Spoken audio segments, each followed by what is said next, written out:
Imagine showing up to a race you are not competing in and somehow becoming the most controversial person there. That is exactly what happened when Kim Kardashian stepped into the Formula One world. So Kim Kardashian has officially managed to do something nobody thought was possible. She walked into Formula One for about 5 minutes and somehow became the villain of the entire sport. Now, if you have not been following the story, buckle up because this is one of the most ridiculous celebrity controversies of the year so far. It all started at the Monaco Grand Prix, one of the biggest races in the world. Kim was there supporting Lewis Hamilton, and naturally the cameras were following her everywhere. But instead of talking about the race, fans ended up talking about Kim. First came the awkward Martin Brundle moment. For anyone who does not watch Formula One like myself, Martin Brundle is basically racing royalty. During his famous pre-race grid walk, he approached Kim, introduced himself, and tried to ask her a question. What happened next instantly went viral. Kim appeared not to respond to him, and security quickly moved Brundle away. The clip exploded online, and Formula One fans were just not impressed. Some accused her of ignoring one of the most respected figures in the sport, while others argued she probably never even heard of him, in the middle of all this chaos anyway. Either way, the internet grabbed its popcorn and got to work, but somehow that was not even the biggest controversy. After the race, cameras appeared to catch Kim picking up a special winner's towel that belonged to race winner Kimi Antonelli. She was seen using it to wipe her face and sunglasses before walking away with it. And just like that, Towelgate was born. Yes, Towelgate, that's what they're calling it. Imagine spending your entire life working toward winning one of the biggest races in motorsport history, only for your winner's towel to end up becoming a Kim Kardashian accessory. The internet absolutely lost it. Fans started joking that Kim had stolen the towel. Memes started,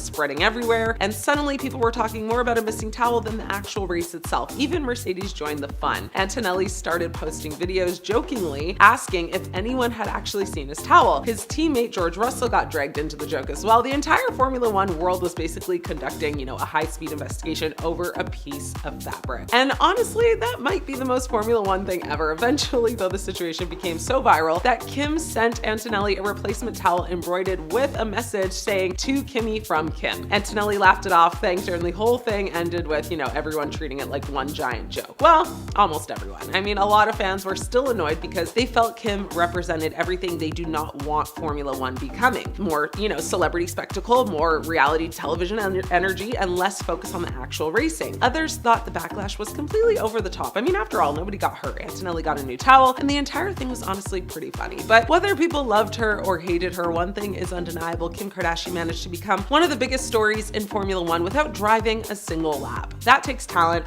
or chaos, possibly both. And if there is one thing Kim Kardashian has mastered over the years, it is turning the smallest moment into a headline that everyone ends up talking about. Kris Jenner pimped out her daughters to build a billion-dollar empire, and you cannot convince me otherwise. You ever notice how Kris Jenner somehow turned literally every family disaster into a business meeting? At this point, the woman does not see a daughter, she sees quarterly earnings. And listen, nobody can deny the Kardashians built one of the biggest celebrity empires on the planet. Billion-dollar brands, TV domination, makeup lines, fashion deals, private jets, entire economies built off beige furniture and contour sticks. But people are seriously starting to ask one question louder than ever. Did Kris Jenner basically market her daughters like products from day one? Because when you actually look back at the timeline, it's pretty wild. Kim's tape drops, and instead of disappearing from Hollywood forever like most celebrities would back then, somehow the entire family turns it into a launch pad. Suddenly there's magazine covers, interviews, reality shows, endorsement deals. Kris allegedly helped negotiate the release deal, and that rumor has followed her for years. The devil works hard, but Kris Jenner with a BlackBerry in 2007 worked harder. And honestly, that changed celebrity culture forever. Before, the Kardashians' fame usually came after talent, acting, singing, sports, something, I don't know. The Kardashians flipped it into your personal life is the product. Your fights are content. Your relationships are content. Your surgeries are content. Your divorces are content. Your trauma. Roll cameras, babe. It's all content. That family monetized literally everything except silence. And you cannot tell me Kris did not strategically build every daughter into a different brand category, like she was assembling the Avengers of influencer capitalism. Kim was the glamorous, sensual symbol. Kourtney was the sarcastic, natural one. Khloe became the relatable, funny sister. Kendall was high fashion and tequila. Kylie was the billionaire beauty mogul before she could legally rent a car. Kris really looked at her children and said, diversification. Even old Keeping Up clips hit different now. There are scenes where Kris openly talks about branding opportunities, image management, publicity. Kendall's modeling career was treated like a corporate rollout. Kylie's transformation from regular Calabasas teenager into full glam Instagram baddie happened at lightning speed, and the internet has been debating for years whether she was pushed way too young into adult fame culture. Because let's be real for a second, Kylie was still a teenager dating grown rappers while getting thrown into beauty campaigns and global attention before she even fully became an adult. The girl went from like braces to billion-dollar CEO in about, I don't know, 11 minutes. And the craziest part, it actually worked. That is why people are so fascinated by Kris Jenner. She might genuinely be one of the smartest media masterminds Hollywood has like ever seen. Ruthless? Maybe. Calculated? Absolutely. But stupid? Never. This woman turned one reality show into a multi-billion-dollar dynasty. Most reality stars cannot even turn their 15 minutes into like a podcast sponsorship. Kris turned hers into private islands and trademark filings. But the criticism keeps growing because people feel like the line between family and business completely disappeared. Every breakup became a season finale. Every cheating scandal became promotion. Every emotional meltdown somehow had professional lighting and an executive producer credit. Even fans joke that Kris would film the apocalypse if, Hulu renewed for another season. And honestly, the internet has become way more uncomfortable with how young fame started for Kendall and Kylie. People now look back at old clips and interviews differently because social media has changed how audiences see exploitation in celebrity families, especially momager culture, because Kris did not just manage careers, she built an entire machine where the family itself became the commodity. And whether you respect it or think it is completely insane, you can't deny she changed Hollywood forever. I mean, at this point, Kris Jenner deserves a Harvard business course and at least 3 FBI documentaries. I mean, no one on earth has ever monetized family drama harder than this woman. Nobody, literally. Maybe Joe Jackson, I don't know. The American economy might actually collapse if Kris Jenner ever stops scheduling brand meetings. Is Kourtney Kardashian trapped in a toxic marriage with Travis Barker? Fans are starting to get deeply concerned. So you think a rock star plus a reality queen equals a fairy tale romance? Yeah, no, think again. Today we're talking about why a lot of people genuinely believe Kourtney Kardashian might be trapped in a toxic marriage with Travis Barker. Let's start with the vibe shift. Kourtney has openly said Travis's lifestyle is very fast and very impulsive, while she's trying to just slow down, be present, and focus on family. Cute in theory, but in practice, I mean, it's giving spiritual like yoga girl accidentally marries a human monster energy drink. Then there's the infamous scene, the 5K run. Kourtney had just had a baby. She was weak, breastfeeding, literally saying she felt like she might pass out or throw up. Travis, well, he held her hand while basically dragging her across the finish line. Fans didn't see support. They saw a guy who needed to win a race more than he needed to check if the mother of his child was okay. And if you think that's the only red flag floating around, please. People online have been calling out this pattern for years. The very clingy PDA, the constant need to be stuck to her like a human backpack, the rock love aesthetic pushed to the extreme. What some fans once called passionate is now looking a little more like I can't breathe. Then there are the cheating rumors. No solid proof, nothing's confirmed, but definitely loud enough to make the internet spiral. The claims always follow the same pattern. Travis was seen with a much younger woman. Travis was acting sketchy. Kourtney looked miserable, as always. Again, nothing concrete, but the smoke around this relationship could trigger a fire alarm, honestly. And don't even get people started on the isolation theories. I mean, there are fans who swear he's pulling her away from her family. They point to her distance from the Kardashians, her sudden shift into his lifestyle, his routines, his pace. Some people think the dynamic went from romantic to controlling real fast. Now, to be fair, Travis has said Kourtney saved him, that she made him feel alive again, that she's the calm to his chaos. But depending on how you look at it, I mean, that can either be really sweet or the preface to an emotional chokehold, because here is the truth. When one person sets the pace, makes the decisions, and controls the energy, it stops being an equal partnership it becomes something really unbalanced, something that looks a lot like a trap, wearing matching leather jackets.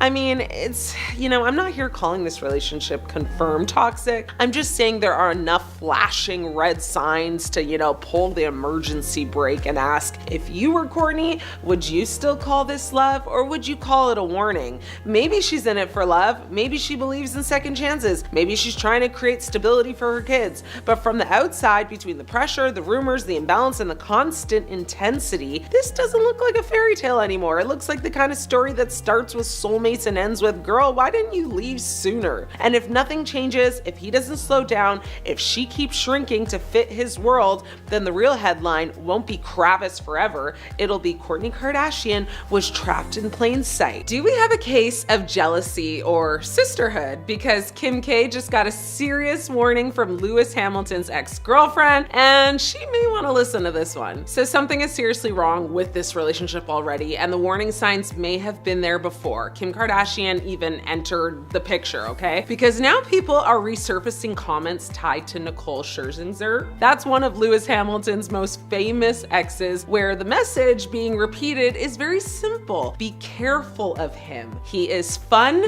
exciting, charming, but not exactly the type to settle down. That's a pretty loud message. And if that sounds brutal, it is, because it hits directly at the biggest question surrounding, Kim and Lewis right now. Is this real love, or is this just a temporary headline romance? Lewis Hamilton and Nicole had one of those, on again, off again relationships that lasted for like years. They had chemistry, glamour, fame, and every opportunity to make it work. But, despite all of that history, it actually never became the forever story many people actually expected or wanted it to. Now you might be asking why? Well, because settling down always seemed to be the big issue here. So yeah, kind of a red flag. So when Nicole's alleged warning gets brought back into this conversation, I mean, fans immediately look at Kim K and wonder if she is walking into the same movie, but with a totally different cast. Because Kim is now in a totally different era of life. She's got children, multiple businesses, serious long-term branding moves. She's, pushing 50 soon, which is not a big deal, but still, she constantly talks about, wanting peace now at this point in her life, maturity, consistency, and someone who is dependable. She does not need another flashy romance that looks great in photos, because they do, but disappears when real life starts. And that is where people think the mismatch begins, Now, to be fair, nobody outside their circle knows the full truth. People grow, priorities change. A man who was not ready years ago may be ready now, and we know that. That happens all the time. You cannot make a man ready. He needs to be ready himself. But the internet is not judging the private truth. It is judging the pattern. And the pattern people remember is this. Nicole was with him for years, and it still did not land in forever territory, which happens, So when Kim, steps in, fans are asking, why this time would it be different? Then add the body language clips people keep discussing. I mean, they look polished, they look expensive, they look camera ready, but do they look deeply connected? That is where this debate starts. Some say yes. Many say it feels more curated than natural, which fair. They are celebrities at the end of the day. Everything's curated. And if Nicole's warning really was he is fun, but not the type to settle down, then this relationship suddenly makes a lot more sense. So is something seriously wrong with Kim Kardashian and Lewis Hamilton's relationship? Maybe the issue is not drama. Maybe the issue is expectations, because if Kim wants permanence and Lewis still wants freedom, then no amount of chemistry, wealth, or designer outfits can fix that. And that is exactly why people keep bringing Nicole back into this conversation. Lamar Odom has been exposed. Khloe Kardashian reveals shocking details in the new documentary on Netflix. If you thought you knew the story of Lamar Odom and Khloe Kardashian, think again, because this new documentary is peeling it back in a way that's honestly a little uncomfortable, to say the least. We're not talking about the polished E-network fairy tale version. This is the messy, behind the scenes, wait, that's why, or that's what's happening version. So according to the documentary, one of the biggest bombshells is Lamar's real motive going into the relationship. And let's just say it wasn't exactly love at first sight the way it was sold to us. The narrative we all watched was whirlwind romance, instant chemistry, Vegas wedding vibes, but behind the scenes, there were other factors at play, including timing, opportunity, and yes, fame. And listen, I'm not saying Khloe wasn't all in, because she clearly was. She was riding hard for that man, defending him like it was a full-time job. But the documentary suggests Lamar may have seen the relationship as more than just emotional. It was strategic too. Being tied to one of the most powerful families in pop culture, I mean, that comes with a lot of perks, attention, and a whole new level of visibility. Now here's where it gets even messier. Khloe apparently opens up about just how deep Lamar's struggles really went during their marriage, and not the surface level stuff we hear about, in the headlines. We're talking about a lifestyle that was spiraling way faster and way darker than what was publicly known at the time. And she was dealing with it all largely behind closed doors, trying to hold everything together while the world watched their perfect relationship. So imagine trying to play wife, crisis manager, and PR shield all at once. It's exhausting. I mean, it doesn't even begin to cover it. And the documentary doesn't hold back on Lamar either. He admits to cheating a lot. Not just once, not just a mistake, a pattern, multiple women, multiple situations, all while maintaining this public image as Khloe's devoted husband. It's giving double life. It's giving bold, audacious. But what really hits is the contrast, because while he was out here moving reckless, Khloe was apparently going above and beyond to protect him, even covering things up to avoid public humiliation for him, which, let's be honest, is a level of loyalty that most people would not survive emotionally. And then there's the part that makes everything click into place. His downward spiral didn't just affect their relationship, it completely consumed it. The substance dependency issues, the secrecy, the betrayals. It wasn't just cracks in the foundation, it was the whole house collapsing. On screen in the documentary, the former NBA player says, "I had 12 strokes and 6 heart attacks," recalling his 2015 ordeal following his OD. He continued to say, "That's not average SHIT. I was dead for 3 days. I made it though." Khloe recalls on screen that she got a phone call from a woman who told her, "I've been sleeping with your husband." His mistress was freaked out by how messed up he was on these substances. Khloe says, and told her, "I've got to get off of this ride. Can you pick him up?" Khloe said that she was looking for him in alleys, looking for him in motels, adding that he would leave illegal substance, paraphernalia such as spoons and tinfoil around hotel rooms. I mean, she says that she used to go to hotel rooms to clean up after him so that the housekeeping employees didn't sell a story about his using, She said, and I'm paraphrasing, "I was such an enabler without knowing I was an enabler," adding that she felt, a responsibility to cover up her then husband's substance problem to protect him. Now, Lamar was hospitalized for around 4 months following his OD. Khloe recalls that in the beginning when people came to visit, and I quote, she said, "I found out that 3 of them were dealers that were wanting to collect money, rummaging through his personal bags, and now following that incident, she decided to go on lockdown and said that she needed to authorize any visitors." So, when people used to ask, why did Khloe stay so long? I mean, this documentary kind of answers that without saying it outright. I mean, love, loyalty, honestly, probably hope that he'd change, hope that, the man she married would come back. But here's the brutal truth the documentary makes very clear. Sometimes the version of someone you fall in love with isn't the version they actually are long term, and that's the part that stings, because in hindsight, this wasn't just a relationship. It was like a full-blown emotional roller coaster disguised as a fairy tale. And now that we're finally hearing the unfiltered version, it's like, oh, yeah, this makes way more sense. So yeah, if you thought this was just another celebrity breakup story, it's not. It's way deeper, way darker, and honestly, way more real than people expected. North, east, south, west, whatever direction you choose to go, all roads lead back to the Kardashians. And now Northwest is the only path we're discussing today. Everybody keeps saying Northwest is just being Northwest, but the internet is now asking a bigger question. Is this normal celebrity kid behavior, or are adults around her dropping the ball? Because in just the last few months, North has been at the center of nonstop headlines involving Coachella backlash, parenting criticism, and now fresh drama over who she is spending time with. And let me tell you right now, people are not blaming North. They are blaming the grown-ups, and rightfully so. Northwest has always been a star kid with a larger-than-life personality. We know that part is obvious. She is her father's daughter. She is funny, outspoken, stylish, and already more famous than most influencers begging for brand deals in their bio. But lately, the conversation has shifted from, wow, she is confident, to wait, who is guiding this child? First came the piercing controversy. Reports exploded after North showed off, a second finger dermal piercing online. Critics immediately called it risky for a 12-year-old, which real, especially because, hand piercings can be harder to heal and more prone to irritation or infection. Social media wasted zero time dragging Kim Kardashian, saying she was trying too hard to be, the cool mom instead of the actual mom.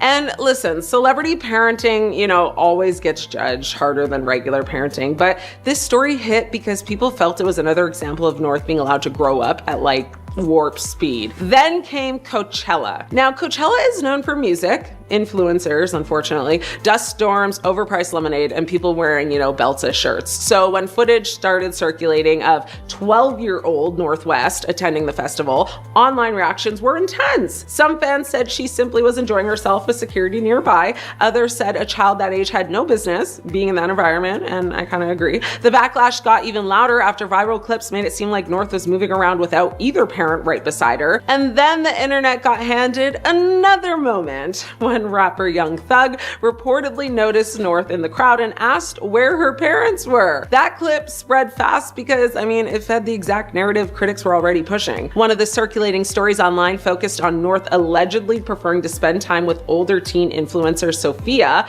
rather than kids her own age, because Sophia's 16 and North is 12. That's weird. Yeah, and that instantly triggered a fresh round of concern because people started asking whether North is being surrounded by older circles too early. And this is where public opinion splits in two. One side says North is a celebrity child living an unconventional life. Fair. She has access to elite events, older industry circles, stylists, creators, security teams, and opportunities most adults never get. To them, this is just rich, famous kid reality. The other side says fame does not cancel childhood. They argue that no amount of bodyguards, assistants, or designer fits replaces age-appropriate boundaries. Honestly, that is the real debate here because North herself is not the villain in any of this. She is 12, she's a kid. She is going to experiment with style. She's gonna want freedom. She's gonna wanna act grown sometimes and test limits. I did that at 12, so I already know. That is literally what kids do. The difference is most kids do it privately without it being publicized. North does it with millions watching and 20 tabloids refreshing every hour. So the truth about Northwest drama, North is not the problem. Bottom line, want to work for the Kardashians? Well, you better think twice. These ex-assistants are spilling more than just some chamomile tea. They're unleashing dark, dirty secrets. Kardashian ex-employees are finally talking, and listen, some of the behind-the-scenes secrets make the show look downright wholesome. Now, if you thought the drama was wild on camera, wait until you hear what the people actually working inside the Kardashian universe say they had to keep quiet. Let's start with the one that made me physically sit up in bed. Former assistants say that nothing in the Kardashian world happens spontaneously. Not one moody stare, not one surprise phone call, not even the infamous ugly cry moments. Apparently, employees were told straight up that if something dramatic was going to happen, they'd get a warning so they could position hair, makeup, lighting, and my favorite, Kris Jenner's camera angle. Now imagine crying, but having to make sure your good side is still facing the ring light. And speaking of Kris, Kris. Multiple ex-staff members claim Kris Jenner's work ethic is basically code for be available at all times or prepare to be replaced. We're talking 2 a.m. texts, rescheduled days off, and last-second emergencies that weren't actually emergencies. And being told to just kind of figure it out with the same enthusiasm Kris uses while negotiating multi-million-dollar brand deals. One assistant said working for Kris was like working for a CEO, a publicist, a mom, a manager, and a CIA handler all at once. But Kim's world had its own level of controlled chaos. One former stylist claimed they had to sign NDAs so strict they weren't even allowed to tell their partner who they worked for. And in May 2021, Kim Kardashian was sued by a group of former maintenance workers who alleged she failed to pay overtime, withheld wages, and denied legally mandated meal and rest breaks. A representative for Kardashian stated the workers were hired through a third-party vendor and she was not responsible for the vendor's agreements with its staff. Now let's talk about the clean eating era. Ex-chefs and kitchen staff have spilled that the family's ultra-curated fridge setups are exactly that, curated, meaning yes, the lifestyle, shots are gorgeous, but off camera, there were normal snacks, late night cravings, and the occasional please get me something greasy before I lose my mind moments. One former chef said they had to make things look organic, gluten-free, sugar-free, dairy-free, fun-free, joy-free for filming, but the second cameras were off, someone was ordering a pizza. And then there's the security team who might honestly deserve hazard pay.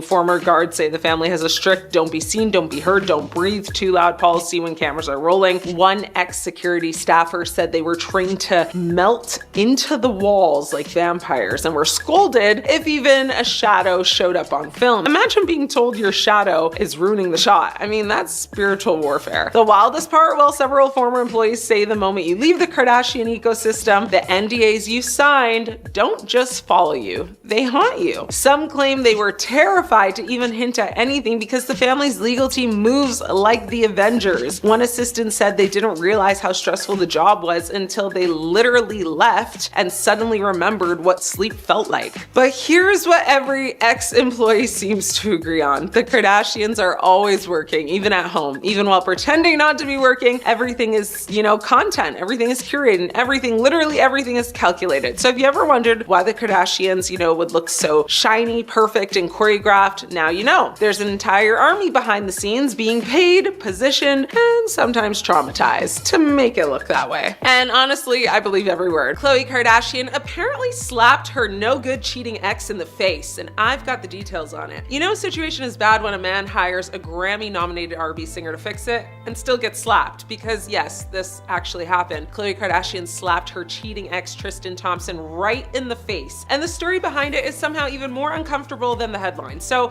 picture this: Tristan, a man with more cheating scandals than playoff losses, decides he's going to win Khloe back with a grand romantic gesture. Not therapy, not accountability, not consistency. No, he brings in Giveon to serenade her like they're in a music video. Except Khloe did not sign up for Love and Basketball the musical. This wasn't Valentine's Day, it wasn't a proposal, it wasn't even a hey can we talk moment. Khloe was already irritated with him. And suddenly this man is trying to slide next to her while Giveon is singing his soul out in the background. The audacity was astronomical. And Khloe, well, she snapped. She straight up slapped Tristan Thompson in the face, apparently. Not a dramatic, wind up slap. More like a, don't you dare touch me reflex that, has been loading for years. Years of public embarrassment, years of cheating scandals, years of her looking like the most patient woman alive while he repeatedly fumbled the easiest bag in history. And that's no shade to her. Meanwhile, Giveon just, keeps singing. Imagine being paid to perform and watching a Kardashian relationship implode in real time. But you still, have to hit your notes. So yeah, honestly, professionalism at its best. Khloe immediately grabbed her daughter, True, created a physical barrier between herself and Tristan, and removed herself from the situation because nothing kills a vibe faster than your ex thinking a live soundtrack will erase his past behavior, right? I mean, this moment wasn't funny because it was violent, but it was funny because it was real. This wasn't staged. This wasn't PR. This was a woman who had reached her limit after being disrespected on a global scale. Let's not forget who we're talking about here. Khloe Kardashian has been dragged through cheating headlines more times than like anyone deserves or been through. Tristan didn't just mess up once, he made a lifestyle choice out of disappointing her. So when he thought a serenade would magically undo years of chaos, that slap was basically like muscle memory. And honestly, the most savage part isn't even the slap, it's that Khloe told the story herself, very calmly, casually, like, yeah, that happened, because she's so past pretending things were ever normal. Tristan probably thought he was doing something romantic. He probably thought he was doing his big one. Khloe saw it for what it was, a performative gesture instead of real change, which is typical. No apology song, no, candlelight vocals, no celebrity crooner can fix a man who refuses to evolve, period. So yeah, he's giving narc energy, and the internet just got another reminder that grand gestures mean absolutely nothing without respect, and honestly, icon behavior. Selena Gomez ain't got nothing on Travis Barker because he just one-upped her by full-on sucking on Kourtney Kardashian's toes. Yep, I said that. Let's get into it. So Kourtney Kardashian just turned 47, and somehow the birthday candles were not the hottest thing in the room. Nope, that title goes to Travis Barker, who decided the best way to celebrate his wife was by posting a photo of himself sucking her toes like it was a 5-star dessert tasting. Yes, this is real news. I'm sorry, if I see it, you have to too. And this actually happened, so the internet might need some therapy. Travis posted a birthday tribute on Instagram filled with sweet family photos, cute moments, loving captions, but then out of nowhere, he hit everyone with the final boss image, a close-up shot of him fully committed to those toes in bed, no warning, no mercy, just, straight chaos on all of our timelines. Some couples do date night, some couples go bowling, some couples post normal selfies, selfies. Kourtney and Travis said, you know what, forget all of that. We are going to do passion and public confusion with some toe sucking. And you know, the caption was actually romantic. Travis called her his beautiful wife, thanked her for being an amazing woman, an incredible wife, and basically the best mom ever. Very sweet words, very heartfelt and tender. But then, you know, the photo selection said, we are taking this message to a level your family group chat did not consent to. And you know, let us be honest for a second, nobody was thinking about the caption after that moment. I mean, the comments instantly turned into a digital, you know, emergency room. I mean, some fans were like horrified. Some were laughing it off and thought it was funny. Some were asking why celebrities keep treating Instagram like a private camera roll with no supervision. Now, you know, this is not brand new behavior, okay? Kourtney has spoken before about Travis loving feet, like he may have a foot fetish, and she has joked that she does not mind the extra attention from her husband with her feet. So apparently this is not a scandal in their house, it is just Tuesday. But you know, let us address the title a little bit. Scott Disick is probably somewhere staring into the distance like a man who just heard a smoke alarm in another building. I mean, no public reaction has been reported yet, but spiritually, you know he felt a disturbance in the force. He's punching the air somewhere right now. I mean,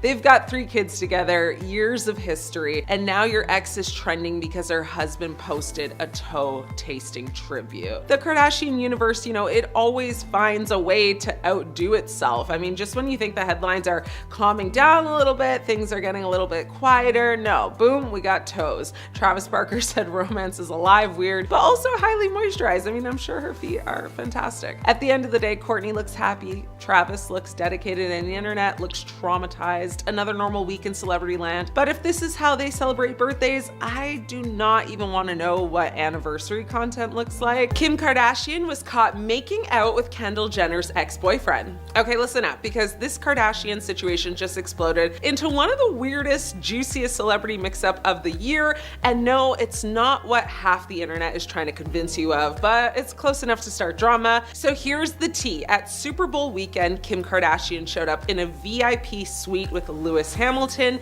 Yep, the Formula One GOAT. They were laughing, talking, clearly enjoying each other's company, and honestly looking like way more than acquaintances. There even appears to be an image circulating of them locking lips. And of course, the internet lost it. Now here's where the plot gets extra Kardashian-verse messy. Social media users started to be certain that Lewis is someone Kendall Jenner has dated in the past. And if that were true, well, that would mean Kim was basically getting cozy with her sister's ex, which is exactly the kind of headline that makes tabloids drool. But let's pump the brakes for a hot second. The only people who ever seriously dated Lewis and Kendall are the ones we know for sure. And there has never been any official confirmation they were ever a couple. So the ex-boyfriend angle, that's mostly internet imagination doing cartwheels, not facts. But still, just because it isn't a verified historical relationship doesn't mean fans didn't flood social media, you know, with things like Kim stealing her own family or what is even happening. And this is, you know, the crossover episode that nobody asked for. It got that chaotic. Meanwhile, Kendall was also at the same Super Bowl, you know, cheering on her own world famous ex, a chart-topping music superstar. You already know who it is, but I'll say it anyways. Bad Bunny, of course. Now she was spotted in the crowd holding hands with a friend, vibing, enjoying the show, and apparently totally unbothered by the media meltdown happening about her sister. Now, picture this. Kim and Lewis looking tight in a VIP suite, Kendall cheering on her ex on stage, and the internet trying to figure out if this is some kind of family feud in slow motion or just 2 celebrities enjoying a game on the same weekend. Of course, the social commentary went absolutely wild. People were debating whether this was strategic networking, genuine chemistry, unspoken beef, or just 2 people having a really good time. I mean, let's be real though, celebrities hang out with other celebrities all the time. Sometimes it's business, sometimes it's friendship, sometimes the paparazzi misreads the room, and sometimes fans write entire soap operas in the comment section. But here's the part that's truly savage. The only thing more dramatic than this Super Bowl sighting was how fast social media turned it into a full-on family scandal. People are acting like someone dropped a Kardashian-shaped bomb in the Las Vegas desert. I mean, so, you know, is Kim actually now dating her sister's confirm, not confirm ex? Not according to anything verified. Was she cozy with Lewis Hamilton at the Super Bowl? Yes. Does the internet have thoughts? hundreds of thousands. And that, my friends, is how celebrity rumor culture turns a football game into a theatrical event bigger than the halftime show itself. Does North West hate her mother's boyfriends? Apparently so. Okay, so the most ruthless fashion critic of our generation isn't on Project Runway. It's a 12-year-old with Wi-Fi, and yes, I'm talking about North West. On an episode of The Kardashians, North proved once again that she does not care about your feelings, your couture, or your man, especially not your man. All remember when Kim Kardashian was dating Pete Davidson, right? Well, they were a very unexpected couple, the Skims mogul and the human embodiment of, a Staten Island group chat. It started after their kiss on Saturday Night Live, and suddenly Pete was like everywhere. Red carpets, paparazzi shots, and yes, family proximity. Now, fast forward, remember, to the Met Gala era, Pete shows up solo in 2023 wearing what only can be described as off-duty gas station chic, and North, well, she was watching because, of course she was. Now, in the episode, Kim is getting ready for her Met Gala look, dripping in pearls, very couture, very dramatic. North is there for the fitting, and instead of hyping her mom up like a normal child, would or should, she goes full fashion police. She tells Kim the pearls look fake. She says it looks like it's from the dollar store. I mean, the dollar store, on a look that costs more than most people's rent for like a whole year. That alone would have been enough to trend, right? But then Kim reveals that when Pete appeared at the Met Gala, North and her cousin Penelope Disick saw photos of him and immediately started roasting him. And North didn't whisper. I mean, she didn't even hesitate. She said,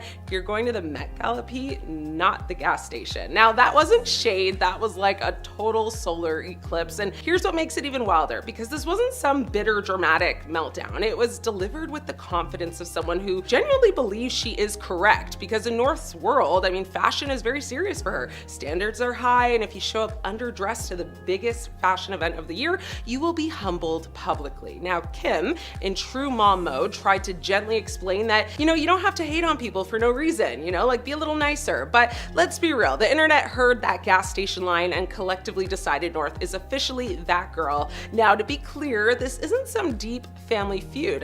Pete and Kim dated for about 9 months. By all accounts, it ended respectfully-ish, I think. There's no evidence of North, kind of staging some anti-Pete campaign. This was a fashion critique, a ruthless one, but, nonetheless. And honestly, it's the way North delivers it that makes it kind of iconic. She critiques her mom's look, she critiques her mom's friends, she critiques architecture, she critiques vibes, and everything, probably. Nobody is safe, not even the man who once dated her mother. What's fascinating is watching this next generation of celebrity kids grow up fully aware of the spotlight. North isn't shy. She knows cameras are there. She knows people are watching, and she still says exactly what she thinks. No PR training, no filter, just vibes and honesty. And the internet eats it up every single time, because in a world where celebrities rehearse apologies for weeks, watching a then 10-year-old North casually dismantle a Met Gala look in one sentence, it feels, a little refreshing. Maybe brutal, but refreshing. So does North West hate all of Kim Kardashian's boyfriends? Hate might be a strong word, and who knows? And who cares, right? You love who you love. And honestly, if you're dating into that family, maybe pack a second outfit just in case North is watching. Chris Humphries.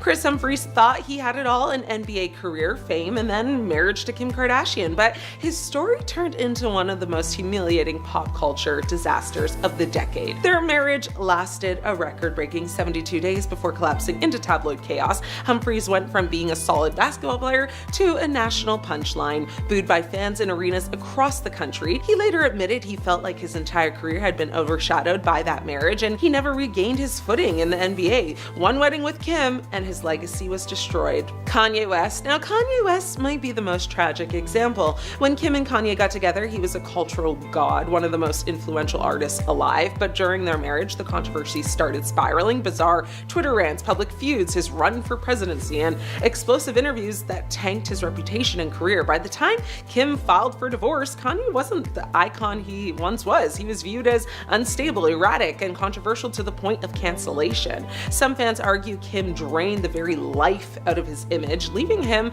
a shell of who he once was. Pete Davidson. Now, Pete Davidson's fling with Kim seemed like harmless fun until it wasn't. Almost overnight, Pete was caught in a brutal feud with Kanye, who made music videos about burying him alive and trolled him relentlessly on social media. Pete, who has been open about his struggles with mental health, reportedly ended up in trauma therapy after all of this. Now, his image shifted from the funny SNL comedian to Kim's rebound guy who got burned alive in Kanye's circus. Pete may have survived, but his career momentum hasn't, and it really hasn't been the same since. Ray J. Now, Ray J is the man who started it all. His relationship with Kim birthed the infamous tape, we know, that launched her entire empire. But while Kim turned the scandal into a billion-dollar brand, Ray J was left typecast as the guy from the tape. Every attempt at music, business, or television came with Kim's name attached to him, now overshadowing his entire career. He spent years trying to reclaim his narrative, but it's undeniable. Kim came out on top, and Ray J's career never fully recovered. Reggie Bush. Now, Reggie Bush was one of the NFL's most exciting players when he dated Kim,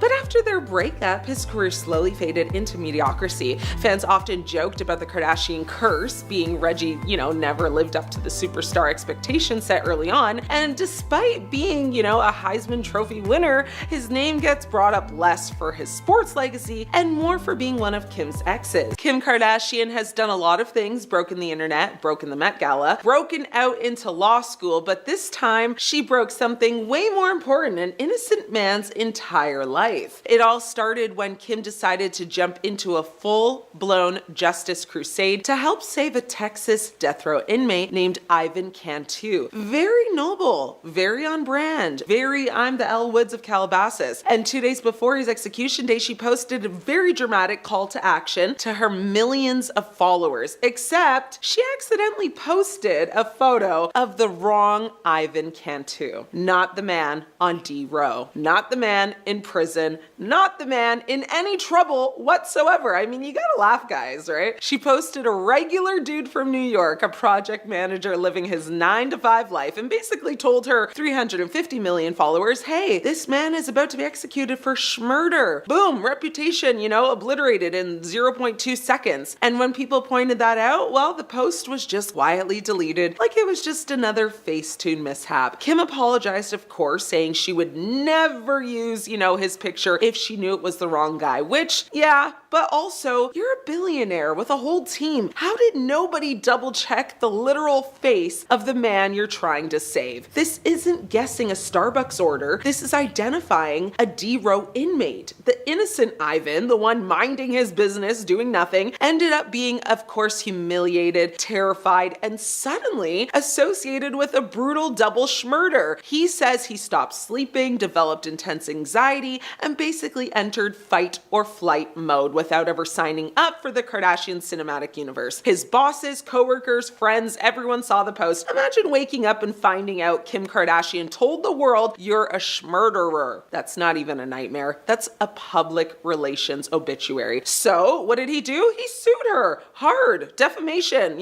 slander, emotional distress, invasion of privacy. I mean, if there was a checkbox, he hit it. And honestly, who wouldn't? One wrong Instagram upload and this man's entire identity got dragged through the dirt. But here's where it gets wild. Kim, of course, arrested, but Kim's legal team fired back, saying she was just using her platform to speak on a major public issue, and the judge agreed. So the lawsuit tossed out, completely dismissed. The court ruled that Kim's post fell under protected free speech and that her mistake, while messy, wasn't malicious. So legally, Kim walked away, handcuffs completely off and gone. But socially, she basically hit this man with a Kardashian-level drive-by character assassination and sped off in a Skims-branded getaway car. Now, the most ironic part, Kim was fighting to save the reputation and life of one Ivan Cantu while completely destroying the reputation and peace of, mind you, another Ivan Cantu who had absolutely nothing to do with any of this. So the wrong man got caught in the crossfire of celebrity activism, and he's the one who paid the emotional price for a mistake he just didn't make. So the real reason Kim Kardashian destroyed this innocent man's life? Simple. In her rush to save one man, she accidentally sacrificed another. Not out of cruelty, but out of carelessness.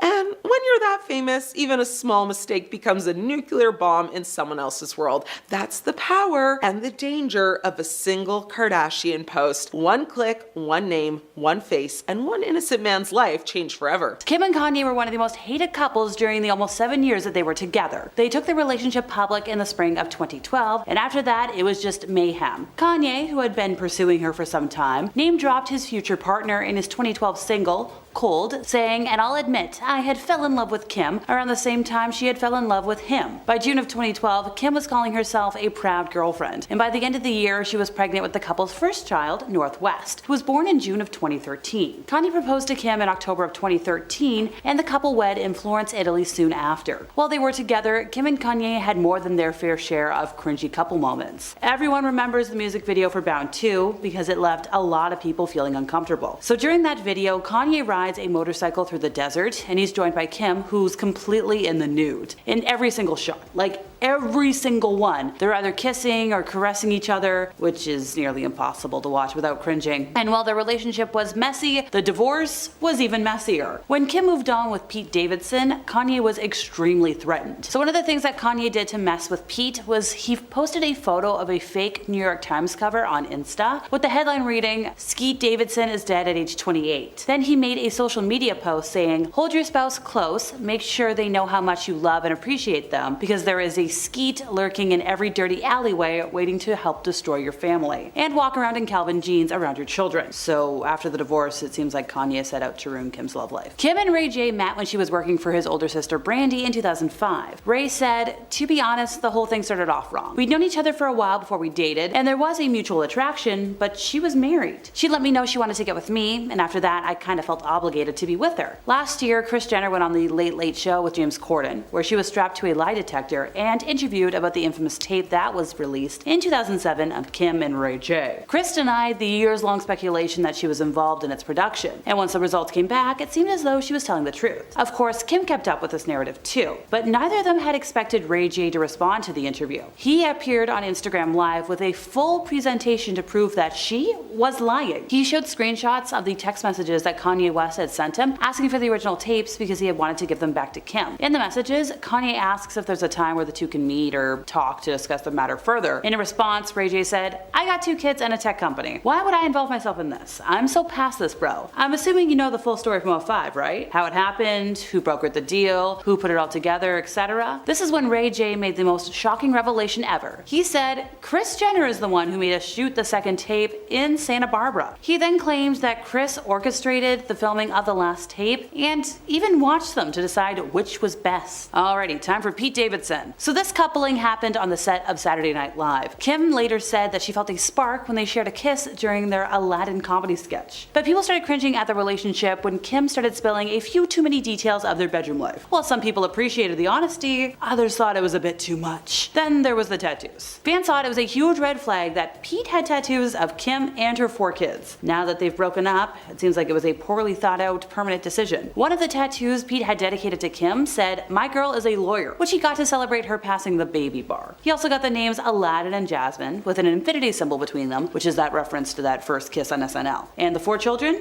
Yeah, it was the initials, reading KNSCP. But of course, Kim didn't get any cheesy couple tattoos done of herself, and that really says a lot about the differences between them. One of the biggest complications of this relationship was Kanye West. Like I mentioned before, he was just so threatened by the idea of his ex-wife moving on with Pete that he made it his mission to try and make his life hell. As a result, fans felt bad that Pete had to go through all of that because you could tell it was really putting a strain on his mental health. While it was great that he did stand by Kim during all the Kanye drama, clearly at some point it became too much for anybody to have to put up with. As Perez Hilton reported, in 2017, Kim Kardashian was the very first girl that Nick Lachey was spotted on a date with after his split from Jessica Simpson. It was only one date, but of course, conveniently, they were photographed by paparazzi on said date, which does make it seem like it was a PR relationship. One of the editors who commented on the story said, "That was one of the early stunts that backfired. We tried to get her to F Nick so she could be a celebrity girlfriend. She would literally bake him a basket of muffins and try to get him to come to her place,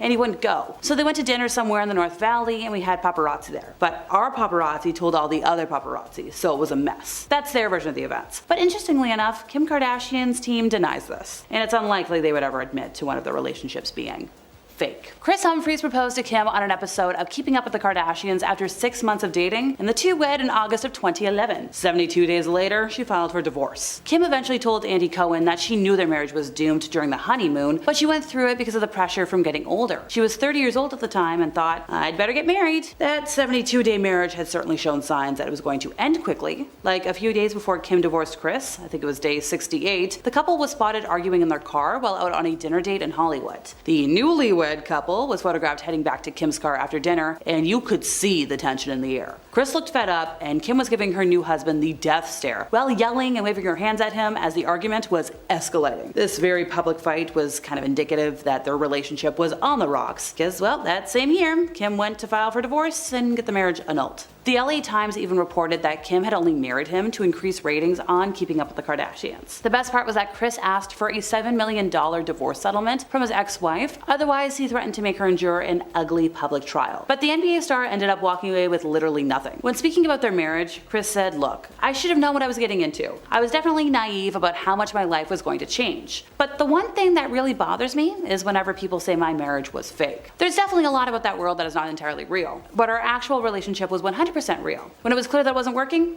what can I say? It sucked." Nick Cannon and Kim were briefly an item. In fact, he may have accidentally torched his relationship with Mariah Carey by recounting this fact in 2014 when he said, "It's been a lot of people since me." A few months later, it was reported that the admission reportedly humiliated Mariah Carey, and that's when the relationship between her and Nick Cannon never recovered. The two of them filed for divorce in 2014, and that was finalized 2 years later, but things ended poorly also between Kim and Nick, because the two of them were seen ignoring each other when they turned up at the same fashion event. And in this case, it's kind of clear that she was the one who dodged the bullet. Since 2011, Nick has had 11 children with 6 different women, and I think he at least has one more on the way. It's a lot of kids. Kim and Reggie Bush dated off and on from 2007 to 2010. There was a bit of controversy about the two of them reuniting, and apparently up until her 2011 wedding to Kris Humphries, Reggie was still pining for Kim and sending her texts and voicemails telling her she's making a mistake and that he's the one for her. But things between them were clearly not meant to be. A few years later in 2012, Amber Rose went on to claim that Kim cheated on Reggie with Kanye and called her a homewrecker. She said, "Kim is one of the main reasons why me and Kanye are not together.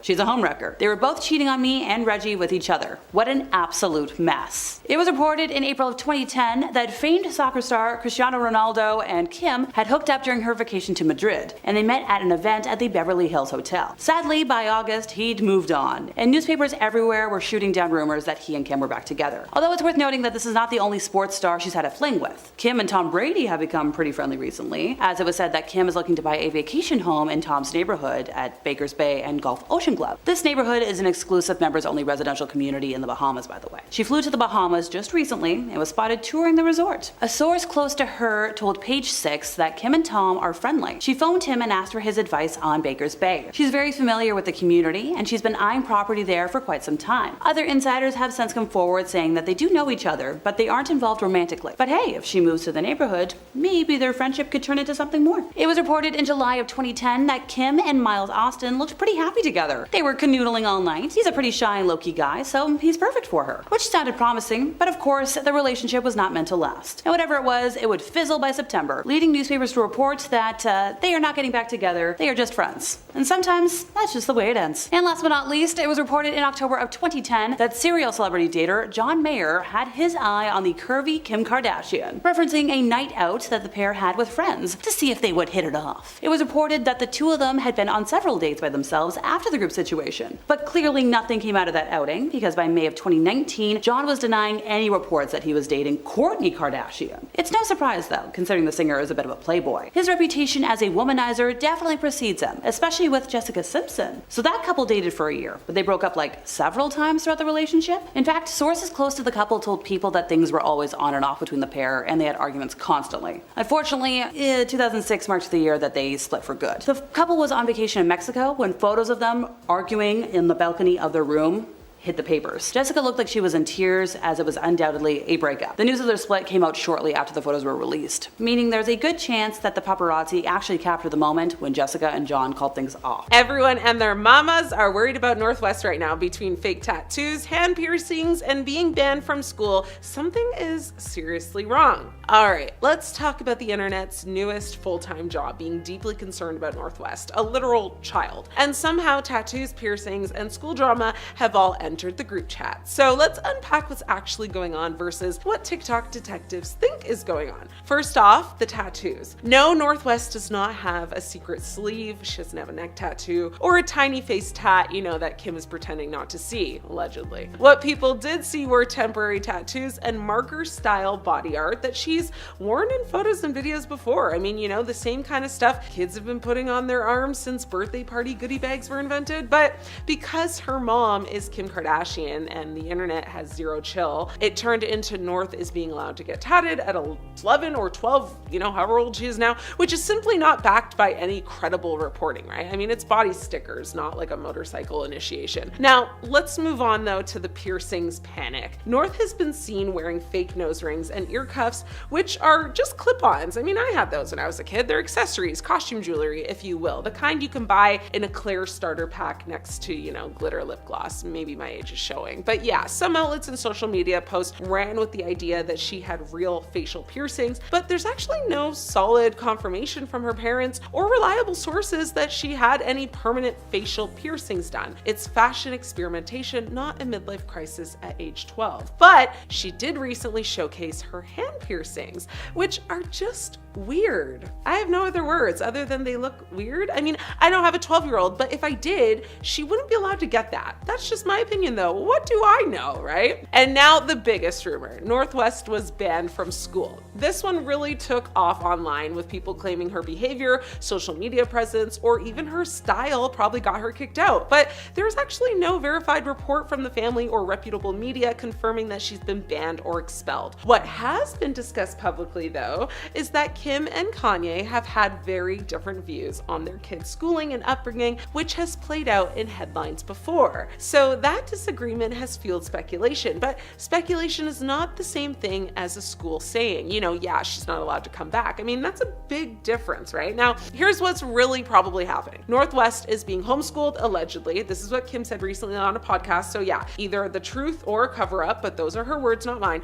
Also, let's remember, North is growing up in the most watched family on the planet. Every outfit, every facial expression, every craft project gets treated like a national emergency. I mean, she likes makeup, costumes, performance, and bold fashion, which tracks because her parents are literally Kim Kardashian and Kanye West. Creativity in that household is basically a food group. But online, I mean, normal kid experimentation gets framed like a crisis intervention episode. Now, there's also a bigger conversation here about kids and fame, right? I mean, let's not forget that North didn't actually choose to be famous. She was born into this. So when adults on the internet start debating her appearance, her attitude, or whether she's too grown, it gets weird fast. Concern for kids is valid. Turning them into trending topics for clicks, not so much. So right now, the tattoos aren't real. The piercings appear to be temporary or fake, minus the hand ones, which do look real. And the school ban story is unconfirmed, internet rumor, not established fact. And Kim said herself that North is being homeschooled right now. So yeah, I mean, who are we not to believe the mother, right? Kanye West has officially gone from quiet ex to declaring what he calls all-out war on Kim Kardashian. Let's break this down because it's messy. Kim and North were recently spotted in Rome back in August. Cute mother-daughter trip, right? Well, until TikTok caught North dancing around in a corset style top, a short mini skirt, and chunky platform boots. The internet did what it always does, lost its mind. Half of TikTok was cheering North on, saying she's a little style icon, carrying herself like a true Kardashian heir. The other half, well, furious, saying she's 12 years old, way too young for this kind of look, and accusing Kim of pushing her daughter into an adult aesthetic. And that's when Kanye apparently stepped in. According to insider reports, he warned Kim directly, saying this needs to stop or I'll raise hell with the lawyers. Translation, well, he's threatening to drag her into court if she doesn't change how North is being presented to the public. And if that's not dramatic enough, those same insiders claim Kanye used the words all-out war with Kim Kardashian now, of course, over their daughter's outfits. Now, Kanye threatening legal warfare isn't exactly new behavior. I mean, earlier this year, he already hinted at going nuclear over another North-related controversy. He was furious about her being referenced in one of his songs alongside Sean Diddy Combs, and reportedly threatened to take legal action then too. So this whole, I'll see you in court approach seems to be his favorite weapon of choice whenever he feels his boundaries with North are being crossed. But here's the catch. None of this has been officially confirmed by either Kim or Kanye. These claims are all coming from unnamed sources close to the family, so we don't know if Kanye is really drafting legal letters or if he's just kind of ranting to his inner circle and letting the rumor mill do the work. That being said, this is hardly uncharted territory for them. I mean, Kim has already taken legal steps in the past to block Kanye from using North's name in any commercial capacity. She's made it very clear she's not okay with North being used as material for his business ventures. So the idea that the two of them would battle over image rights and parental control, well, that's not far-fetched at all. And let's be real, this is bigger than just a skirt and boots. This is about who controls the narrative around their daughter, who gets to decide what she wears, what she posts, how she's portrayed to the public. Kanye is known for being provocative and old school. I mean, the guy, who still rants about the dangers of Hollywood and the internet. Kim, on the other hand, built her empire on social media, fashion, and carefully curated public image. So when those worlds collide over a child, yeah, you're looking at a custody dispute waiting to happen. I mean, the law, by the way, doesn't make this simple. If Kanye really does try to take it to court, judges will look at custody arrangements, parental rights, and whether North herself gets a say. Courts don't usually hand over control of a child's image to one parent unless something extreme is happening. But given how public this family is and how much money and media attention is tied to their brand, you better believe every lawyer in the room would come armed for battle. People are arguing whether North is just expressing herself or whether she's being pushed into growing up too fast. Is this a mother letting her daughter experiment with fashion, or is it a dangerous form of adultification? Kim has said in the past that she loves letting North explore her own style, and she posted plenty of TikToks with her daughter, videos that rack up millions of views, by the way. But Kanye has always pushed back against North being online. He's repeatedly said he doesn't want her on TikTok at all. So here we are, a 12-year-old girl in the middle of a full-blown culture war. On one side, a father demanding privacy, modesty, and control. On the other, a mother who built her career by embracing exposure, fashion, and the spotlight, and letting her daughter do the same. Kim Kardashian just admitted she screwed up with North West. Kim Kardashian just went full confession mode, and trust me, this is the kind of admission that makes headlines and has people talking for weeks. Brace yourselves, because this isn't a cute oops moment. It's a total public parenting meltdown. Kim sat down on the Call Her Daddy podcast and got real about raising North West, and spoiler alert, she admits she messed up hard. She specifically mentioned North's style choices, and honestly, it's wild how much this whole thing blew up. North wanted to experiment with a bold look, corset top, short skirt, even blue hair, and Kim and Kanye basically went, whoa, not like this, kid. And then,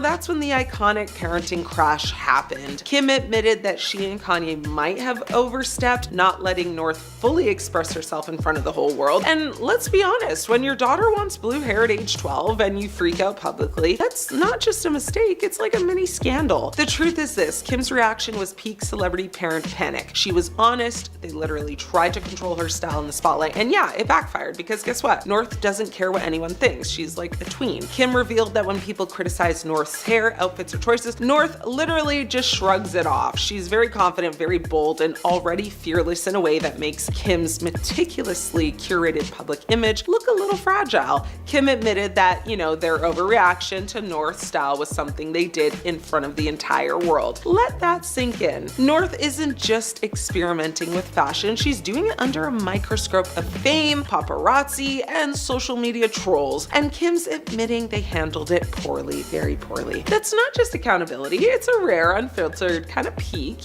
behind the glossy Kardashian veil. But don't get it twisted. Kim isn't saying she's completely hands-off. She still draws lines. She's clear about boundaries in some areas, but for others, like hair color or outfit experimentation, she's learning to kind of take a step back. I mean, that's a major shift from the hyper-managed, always perfect image the Kardashians have been known for. North apparently knows what she wants, and Kim is slowly realizing that micromanaging her in public is probably not a great look. Kim also asked for a little understanding from the public. She reminded everyone that raising kids, especially in the spotlight, is very chaotic, very complicated. She has 4 children, multiple public projects, and yes, sometimes mistakes do happen. And honestly, this is a rare level of vulnerability from Kim. She's admitting straight up that fame and parenting are a very messy combo. She isn't spinning this as some calculated PR movement or move. She's owning a misstep, which in Kardashian terms is almost revolutionary. So let's not ignore the subtle receipts here. Kim has a history of controlling North's image. Remember the blue hair kerfuffle, the corset controversy, and that time North was heavily critiqued for her fashion choices. Well, add in the backdrop of Kanye's concerns, meltdowns, and whatever else about North growing up too fast in the public eye, and suddenly this admission is more than a parenting confession. It's a reflection of a family navigating fame,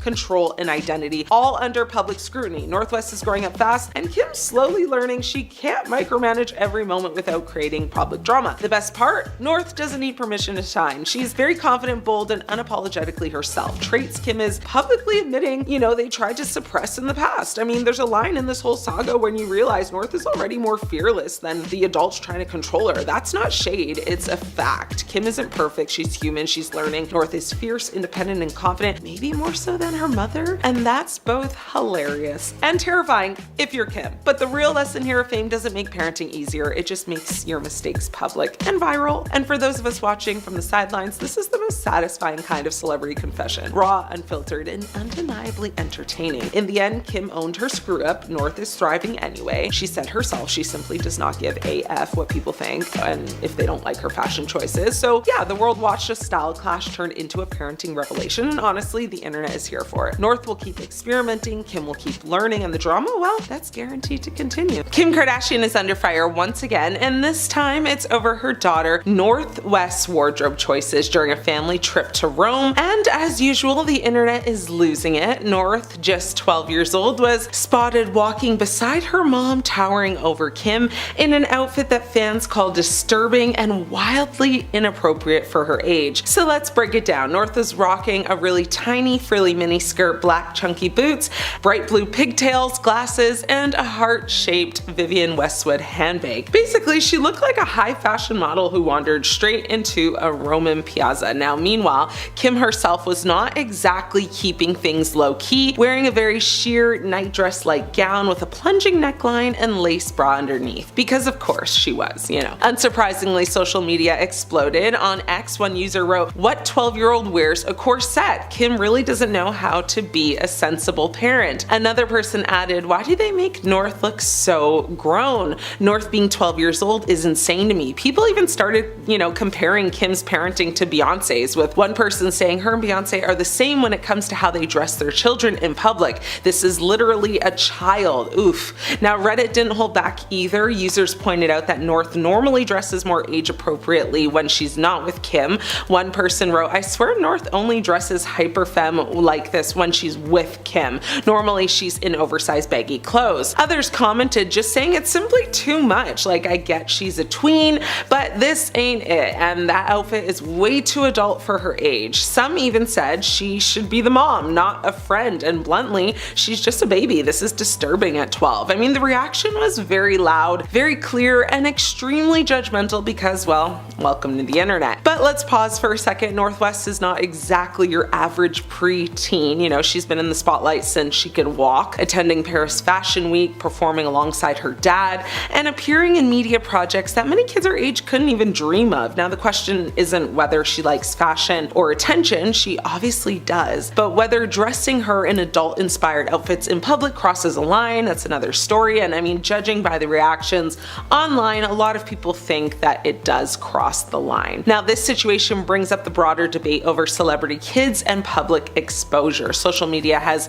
blurred the line between childhood and branding, and North is right in the middle of it. Fans argue that kids should be allowed to be kids, while others defend creative expression and point out that North clearly enjoys fashion and being part of the family spotlight. I mean, it's a fine line, and one that every celebrity parent seems to walk, some gracefully, others not so much. Now, what makes this particularly interesting is the dynamic between Kim and North. North is old enough to have opinions, to have a sense of style, and to participate in her own public image, but she is still a child. Wearing a corset, carrying a designer handbag, and rocking bright blue pigtails might look cute or edgy on social media, but it also sparks serious questions about childhood, parental boundaries, and the pressures of fame. North West is out of control. Has Kanye West been right this entire time? Lock in with me. Kim Kardashian's daughter North West is officially entering her menace era, and honestly, the internet is exhausted trying to keep up. I mean, one minute she's a cute kid sitting front row at fashion shows, the next she's rocking finger piercings, blacked out teeth, blue hair, and an attitude that says, "I do what I want, and I'll see you in court." She's 12.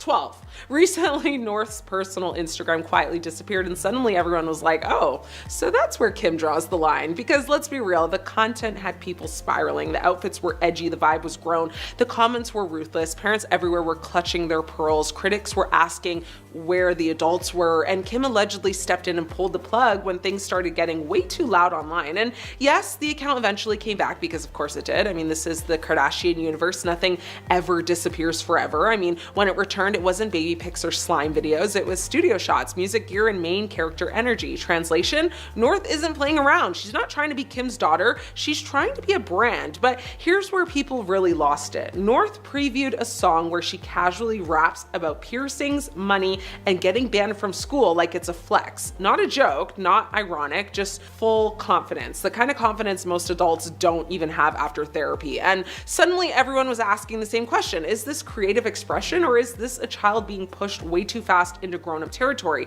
North's whole aesthetic lately has been unapologetically edgy. Finger piercings, heavy eyeliner, corsets, platform boots, looks that scream underground fashion scene, not middle school math class. So some fans are defending her, saying that she's just experimenting. North's whole aesthetic lately has been unapologetically edgy. Finger piercings, heavy eyeliner, corsets, platform boots, looks that scream underground fashion scene, not middle school math class. I mean, some fans are defending her, saying she's just experimenting and expressing herself. Others are saying this is what happens when a kid grows up surrounded by cameras, stylists, and zero sense of normalcy. And then there's Kanye, because of course there's Kanye. He reportedly is not thrilled about how much of North's life is being put online, especially when it comes to social media and public exposure. There's tension about, who gets final say, what's appropriate, and how much is too much. Meanwhile, North is somewhere in the middle, doing whatever she wants while her parents argue in the background like divorced stage managers fighting over the spotlight.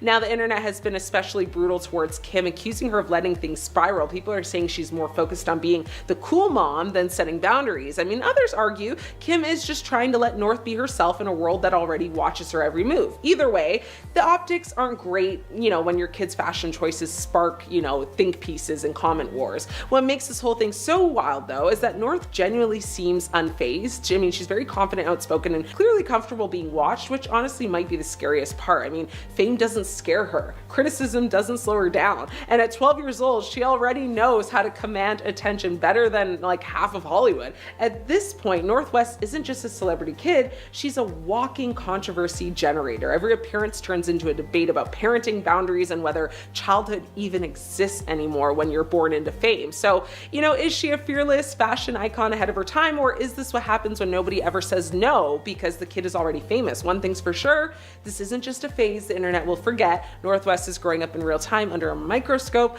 with millions of people watching, and if someone doesn't step in and slow things down, this is going to get louder, messier, and way more chaotic, because confidence is one thing, creativity is one thing, but when a 12-year-old has the internet arguing about whether she's out of control, yeah, somebody might actually need to step in and stop her. Has North West been officially canceled? Her recent appearances have caused quite a stir, and fans are divided. North West is only 12 years old, but somehow she's already found herself in the middle of her very first public cancellation. Yes, Kim Kardashian's daughter is learning the hard way that growing up famous comes with non-stop scrutiny, even when you're still a kid. And the internet, well, it's proving to be absolutely ruthless. It all started when North launched her TikTok presence, often posting videos alongside her mom, Kim. At first, it seemed cute, lip-sync stances and funny skits, but people quickly began pointing out that North wasn't just acting like a typical preteen, she was showing off Birkin bags, flaunting luxury and questionable outfits, and even poking fun at other celebrities. Critics immediately jumped on it, accusing Kim of letting her daughter act entitled and out of touch with reality. Some even went as far as to call North a mini Kardashian villain in the making. Things escalated when North started calling herself the new Kanye. On one hand, fans thought it was hilarious and saw it as her taking after her dad's larger-than-life confidence, but others accused her of being disrespectful, pointing out Kanye's controversies and mental health struggles. Twitter exploded with thousands of posts claiming North was too young to be cosplaying as her dad's scandals. Suddenly, what should have been innocent childhood fun was,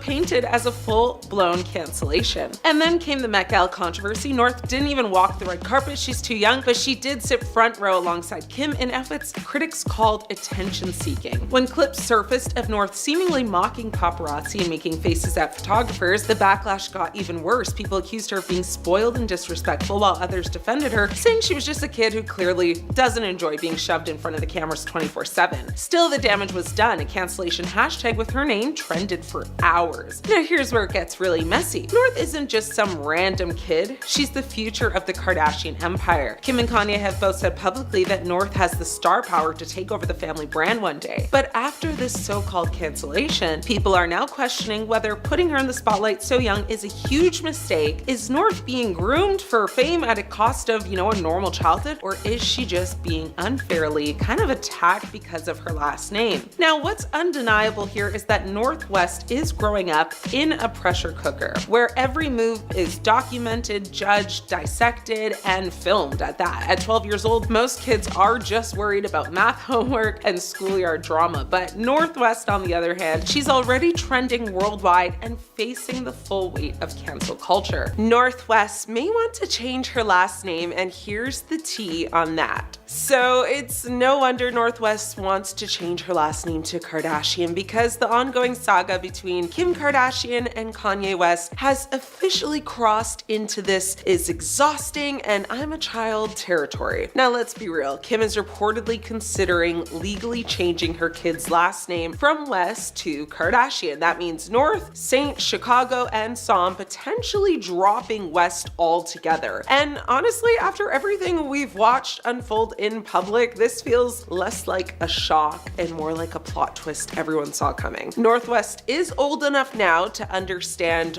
what exactly is going on. I mean, she sees the headlines, she hears the chaos, and she's probably thinking, why am I carrying a last name that changes personalities every other year? Because Kanye didn't just change behavior, he changed his name, his identity, his entire public persona multiple times. I mean, at some point, even a kid has to be like, can we pick a lane here? Meanwhile, Kim has been very open about the fact that she basically is a single parent in practice. I mean, she's the one doing, school runs, bedtime routines, homework, extracurriculars, and as well as emotional regulation for both the kids and sometimes the internet. I mean, Kanye, on the other hand, has been largely absent, popping up sporadically like a surprise DLC character that nobody asked for. And when he does pop up, it's rarely calm. It's, public rants, music controversy, extremely questionable decisions and behavior, including involving North in a song situation that reportedly made Kim furious and deeply uncomfortable. I mean, that alone is enough to make any mother go, yeah, I need to protect my kids' peace and their future as well. Because let's talk about the name itself. I mean, Kardashian is not just a last name, it's a global brand. It's controlled, it's calculated, it's protected. West at this point is unpredictable. And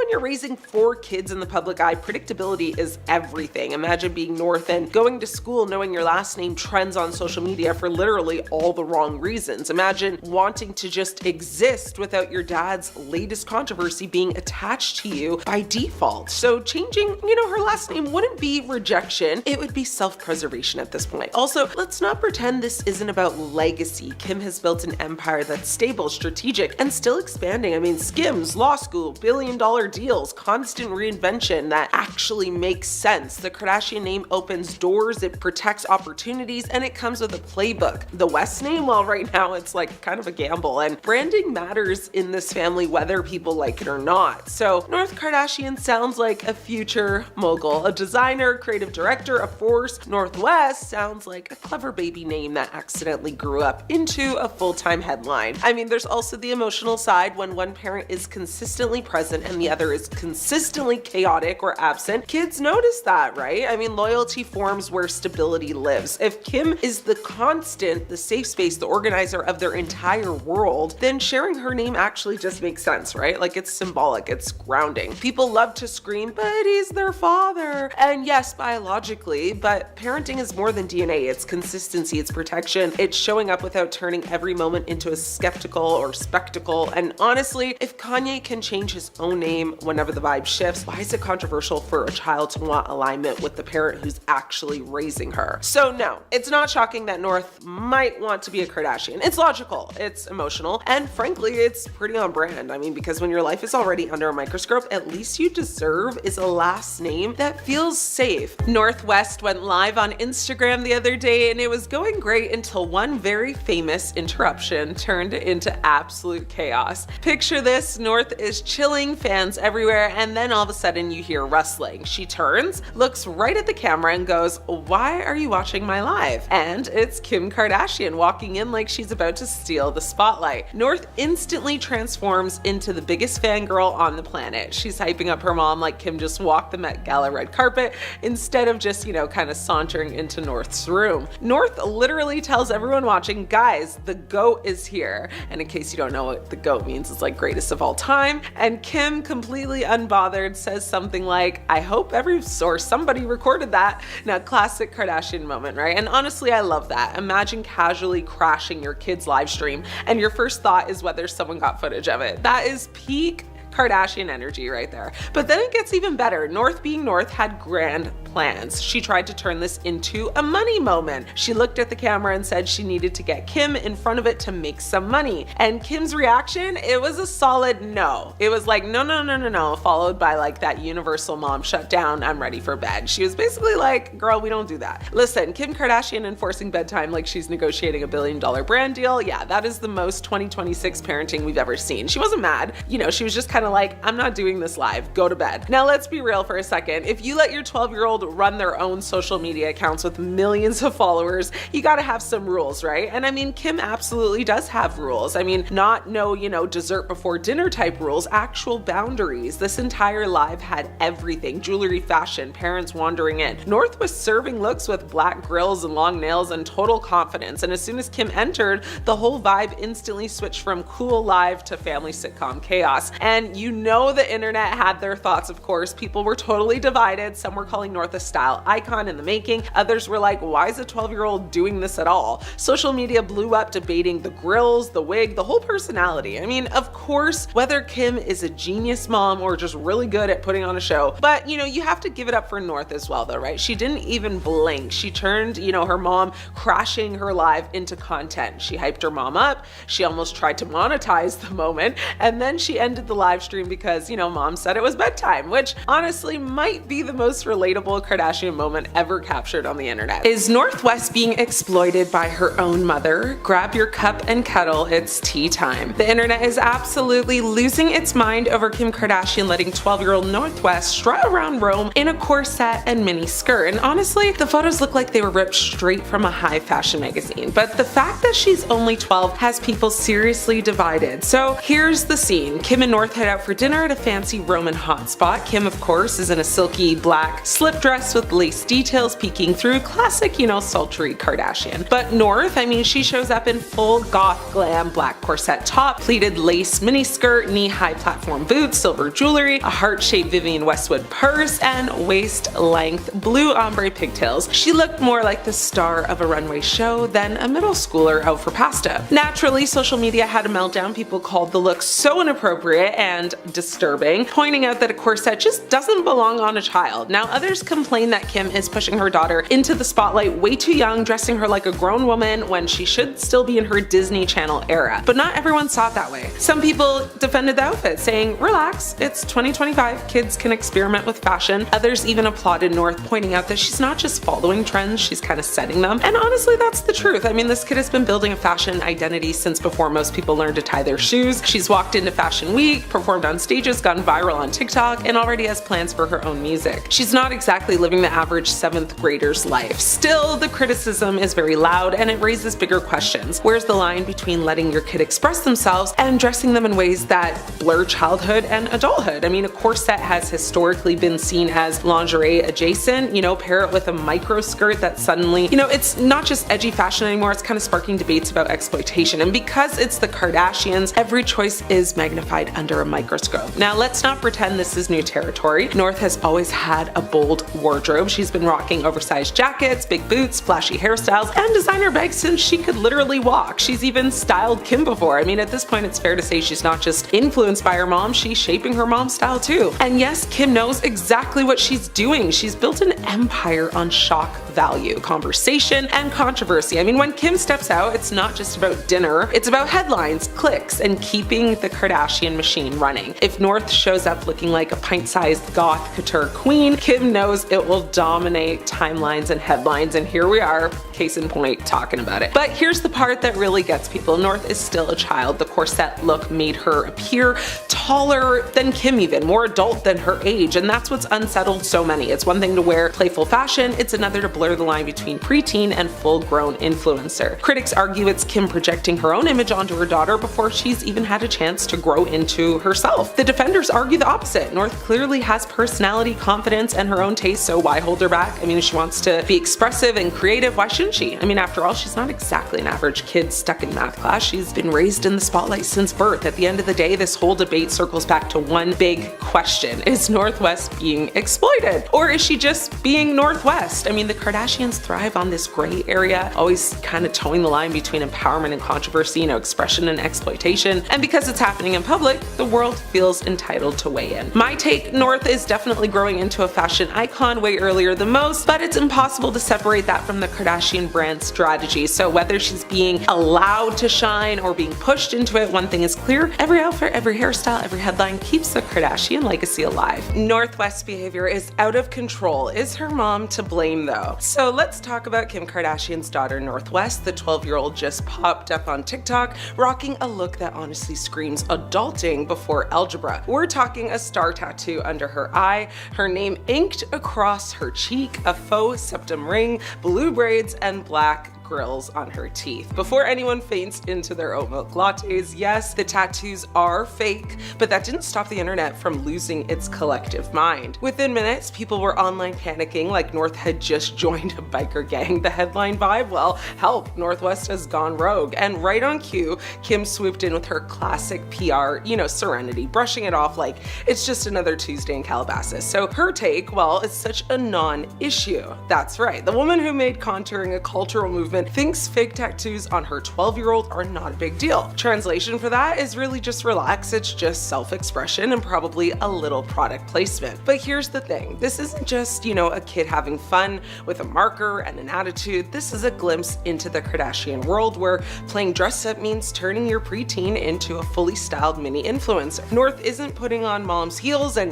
prancing around the living room. She's posting videos from private jets with full-on aesthetics and luxury filters. I mean, that's not playing, that's producing. Now, Kim loves to talk about how she lets her kids express themselves, and sure, that's great in theory, but self-expression hits different when your playground is the internet and your mom is one of the most famous women on the planet. Because when North experiments, she's not doing it in private. I mean, she's doing it for millions of people, and every comment, every headline, every screenshot becomes part of her identity before she's even hit high school. So is North's behavior really out of control? I mean, maybe not in the traditional, teenage meltdown sense, but in the context of a normal childhood, oh, absolutely. Because there's nothing normal about being 12 and going viral for fake tattoos and grills while sitting on a private jet. That's the celebrity kid version of going off the rails, not because she's bad, but because the environment is chaos disguised as freedom. And who's steering that chaos? Well, let's be real, it's Kim. North didn't just build this hyper-curated world. I mean, she was born into it. So, North isn't out of control. She's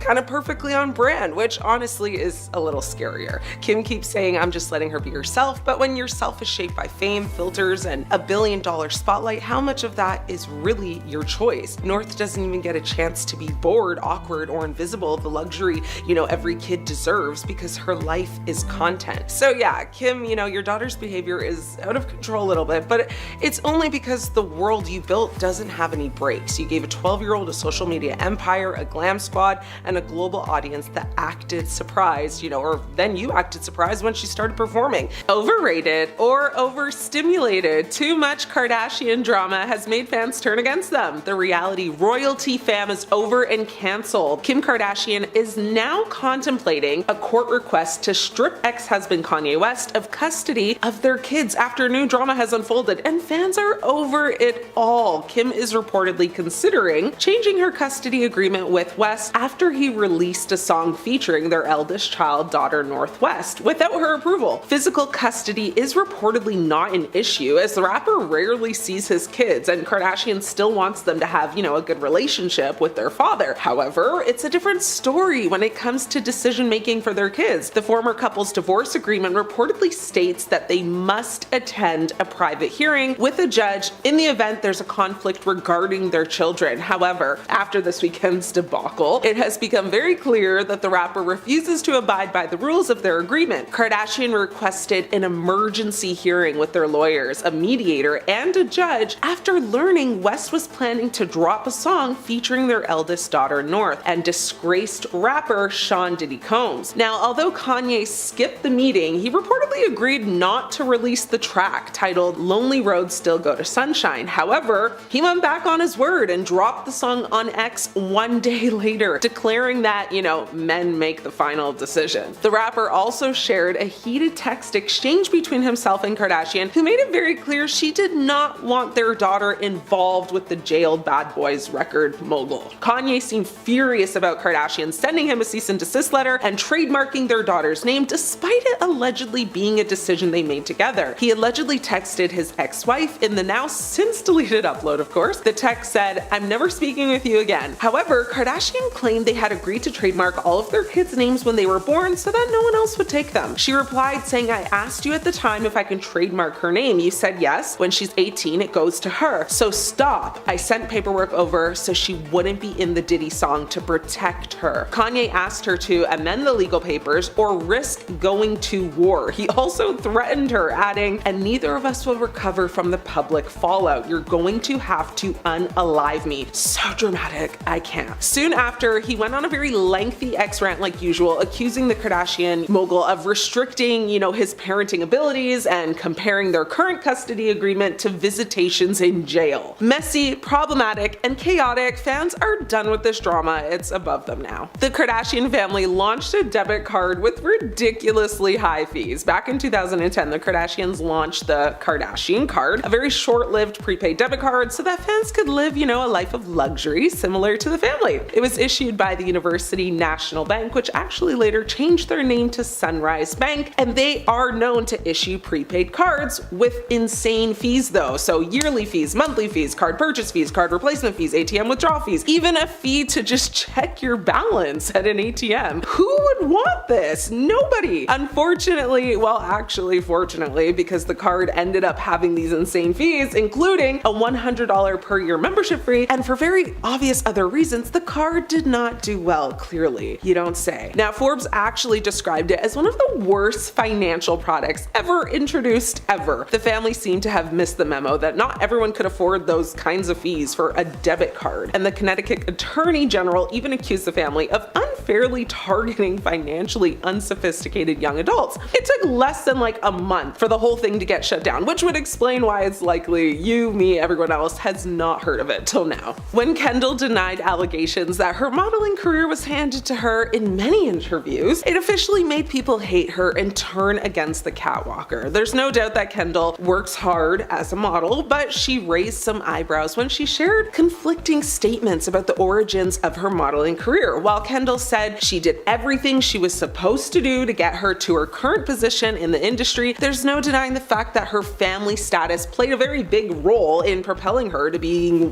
one of the most famous models in the world. In fact, elsewhere in an interview, Kendall explains that when she was 14, she presented a homemade modeling book to her mom, and then she did her, Kris Jenner momager thing and made it all just come to life. Jenner has, modeled for designers including Karl Lagerfeld, Fendi, Calvin Klein, Chanel, so many others. In 2018, Forbes actually named her the highest paid model in the world. Kylie Jenner said she was self-made despite coming from a really wealthy and famous family. In 2019, Kylie Jenner was named the world's youngest self-made billionaire by Forbes, but a lot of fans had an issue with that title. Not only did the financials end up being a little off, but many people thought self-made wasn't an accurate title for Kylie, who grew up with immense wealth and privilege. Fans shared that it probably wouldn't have been possible for Kylie to start her business on her own if she had not not had the platform her family had provided. Kylie later responded to critics explaining that her parents, cut her off at a young age, so she had no financial assistance in starting her own business, blah blah blah. Kylie told Paper Magazine, my parents told me I needed to make my own money, it's time to learn how to save and spend your own money, stuff like that. What I'm trying to say is, I did have a platform, but none of my money is inherited.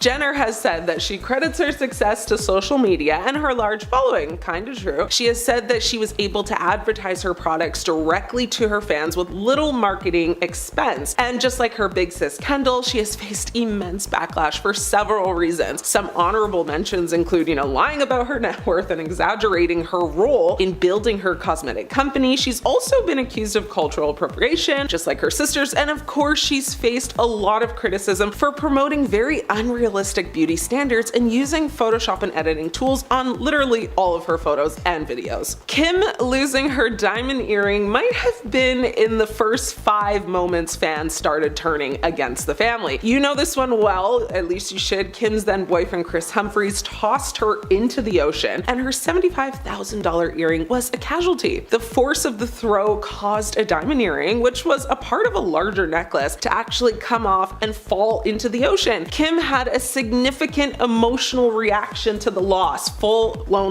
breakdown, crying and expressing her distress over the missing earring. Kim and her sister Chloe frantically searched for the lost diamond, even joking about where it might be. The earring was never found, and the incident became a viral moment on Keeping Up with the Kardashians. Kim Kardashian's Aaliyah Halloween costume had her fans turning against her immediately. The costume specifically recreated the look from Aaliyah's Try Again music video, which included a custom bra top and J brand leather pants. Now, many criticized Kim's costume, arguing it was insensitive and disrespectful to Aaliyah, who was a black singer and a cultural icon. Now, the social media mogul issued an apology after many Twitter users at the time called her Aaliyah Halloween costume offensive, right? In October of 2017. Kim actually wrote on her website saying Aaliyah was such an amazing singer and she will forever be a music legend. I saw online that some people thought my costume was in poor taste, and I am truly sorry if that offended anyone. We don't see color in my home. We were paying homage to people and artists we love and respect. It's that simple. Kim's designer debacle. Kimmy sparked, a lot of irritation from fans when she posted a now deleted video showcasing free goods she received from Dolce & Gabbana to her Instagram stories back in January of 2019. Followers were outraged by the post, with many pointing out that the controversial brand has come under fire multiple times over the years, most notably for a 2015 interview with Italian magazine Panorama, in which designing duo Stefano Gabbana and Domenico Dolce referred to IVF babies as chemical offsprings and synthetic children. That's wild. And to note off of that, Kim actually became pregnant with her second child, Saint, through IVF. So yeah. Dolce later apologized for, his inappropriate words, but the damage was done. Now, footage from when Kim told women in business they needed to get their bleeping behind up and work has completely turned her fans off, permanently. It's 100% easier to be successful when you're a Kardashian, but that seemed to have slipped Kim's mind when she dished out some advice to working women. Despite the fact that Kim was born into a very wealthy, well-connected family, skyrocketed to fame thanks to TV and that tape we won't talk about, she explained that she thought the problem with people in business was that no one wanted to work. Kim told Variety, "Get your bleeping behind up and work. It seems like nobody wants to work these days. You have to surround yourself with people that want to work and have a good work environment where everyone loves what they do." And while that is true, yes, you do have to work hard to reap benefits. It's definitely not as simple as that for people who aren't born into wealth and fame. Kim faced backlash from viewers, called her out for ignoring her upbringing's role in her success, and how many people do work hard but aren't even financially compensated for it. Now, despite this footage being a couple years old now, it still is being talked about today. I'm talking about it right now. It's still messy and people are still mad. Back in 2014 to 2016, Kris really did have to work to prevent some photos from leaking. The unexpected part was that they were her own private images because someone had hacked her iCloud. Christina, aka the woman that hacked the iCloud, was indicted by a grand jury in 2016. Not only did she hack the cloud, she also sent some pretty messed up texts to Kris and co, assistant, then husband, and other family members. She also, I guess, sent texts pretending to be Kris to Kris's kids and partner. She claimed that she put tracking devices on their cars and would message people that Kris had serious diseases, but it goes even further. The hacker also impersonated the famous matriarch over the phone. phone, allegedly even occasionally calling the authorities with fake emergencies or swatting the family. Swatting referring to calling in fake emergencies that are serious enough to have someone's home checked out by SWAT teams. Just overall being an absolute headache and causing a lot of heartache. Then, of course, there were the accusations regarding social media, because if the hacker got into the iCloud, it really would only be a matter of time before social media sites like Instagram would be compromised. Allegedly, the hacker posted demeaning things about Chris's family as Chris, even going so far as to post phone numbers. And for a family as famous as this, that really is a big problem. Plus, no one wants their mom roasting them on the internet. It was also revealed that the stalker somehow got access to Courtney's AOL account, so that means she didn't just get the username and password, but answers to the security questions too. The hacker did allegedly get access to the famous sister's emails. It actually ended up happening again with someone else in the family, however, the persecutors were reluctant to share their name. Per E! The stalker was indicted for 6 counts of stalking, 4 counts of computer hacking, 1 count of extortion by threat, and 4 counts of aggravated identity theft related to the computer hacking offenses. Just like a laundry list of bad things. This isn't even the first time that Kris Jenner has been hacked, and I almost wonder if Christina was helped by a previous incident. Back in 2013, Kris Jenner and Kim Kardashian's contact information was leaked by hackers and posted to a website with just like a bunch of other celebrities' personal data. Just a few years ago, an unauthorized photo of Khloe Kardashian was accidentally shared, leading to the famous family doing everything they could to scrub it from the internet. Here's the thing, the photo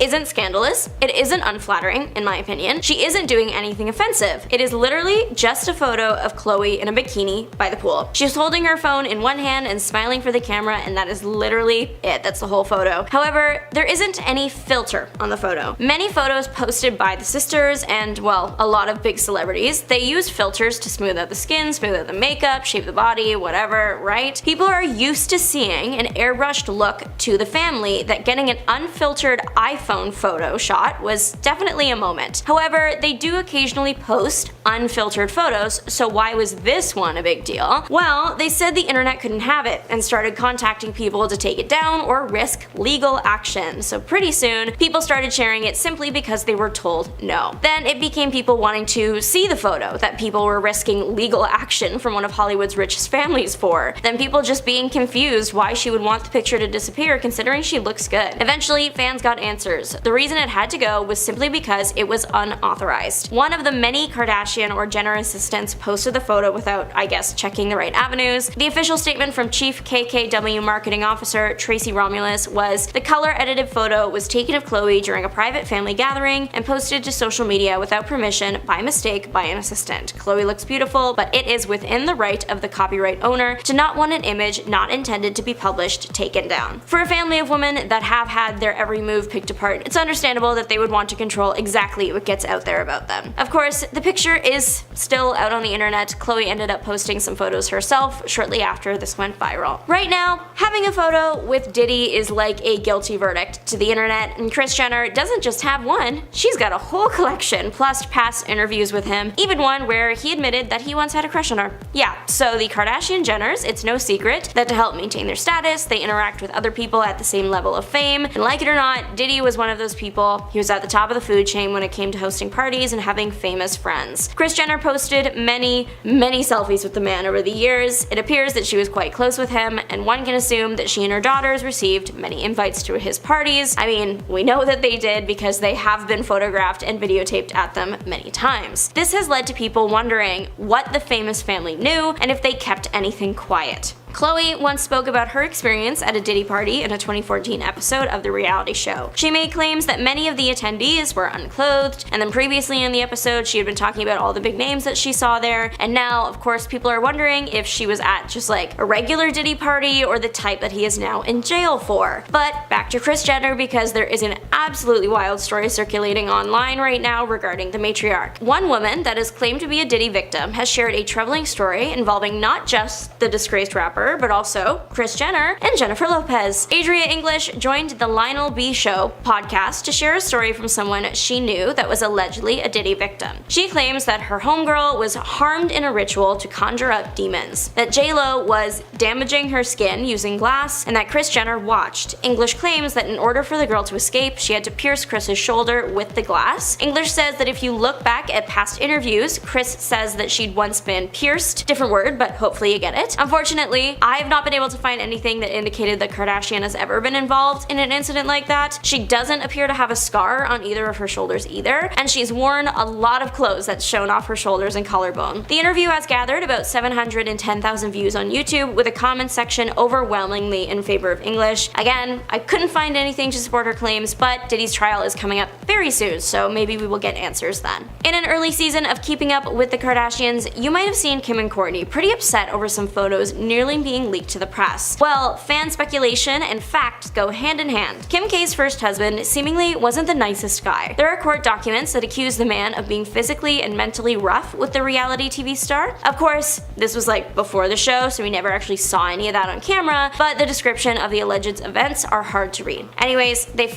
speculate that this ex-husband was threatening to release some photos of Kourtney, or like Kim and Kourtney, that had them in compromising positions on their own, and some people even claim with each other, which is a whole other can of worms, and is generally proven to be false or a salacious rumor. The photos that have been confirmed to nearly have been leaked by the ex, they only show Kourtney. However, she isn't in a great position, and to make matters worse, the family claims that she wasn't 18 yet, so yeah, no wonder they didn't want this hitting the press. People speculate that Kim was involved in the photos young too, because she was very upset about the thought of them getting released. However, considering what we know about her first husband, the reaction does make sense. And then finally, Caitlyn Jenner did cause an accident that led to a fatality. Despite having such a serious outcome, people don't really talk about this a lot. It did happen while Caitlyn was coming out, so people were focused on something very different. However, fans online speculate that the family has done things to minimize the media coverage of the incident. In the end, it's not difficult information to find if you're looking for it, and once you go searching, you will see that. Though Jenner didn't go to jail for the incident, she did have to pay about $800,000 to settle one of the lawsuits. It was found that Jenner was going under the speed limit and did hit the brakes, but it wasn't enough to stop the incident from happening. Honestly, it is a miracle that things didn't go worse. Jenner caused a 4-car pileup, one of which had a whole family inside, including young ones. While it is heartbreaking that not everyone made it out, the medical team was able to save most of that family with minimal injuries. Starting off, we have to talk about her infamous tape with her then boyfriend Ray J.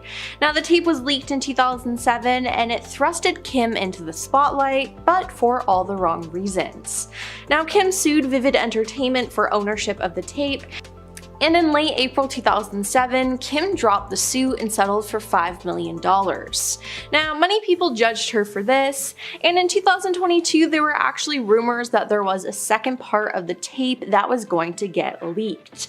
Now, it was said this leak was done by Ray J, but years later he's spoken out and claimed that the famous family story was a lie. He said, "I sat in the shadows for over 14 years, allowing the Kardashians to use my name, to abuse my name, make billions of dollars over a decade and a half, talking about a topic I've never really spoken about. I've never leaked anything. I've never leaked a tape in my life." Now, he claims that Kim and Kris negotiated the release of the tape in the early 2000s.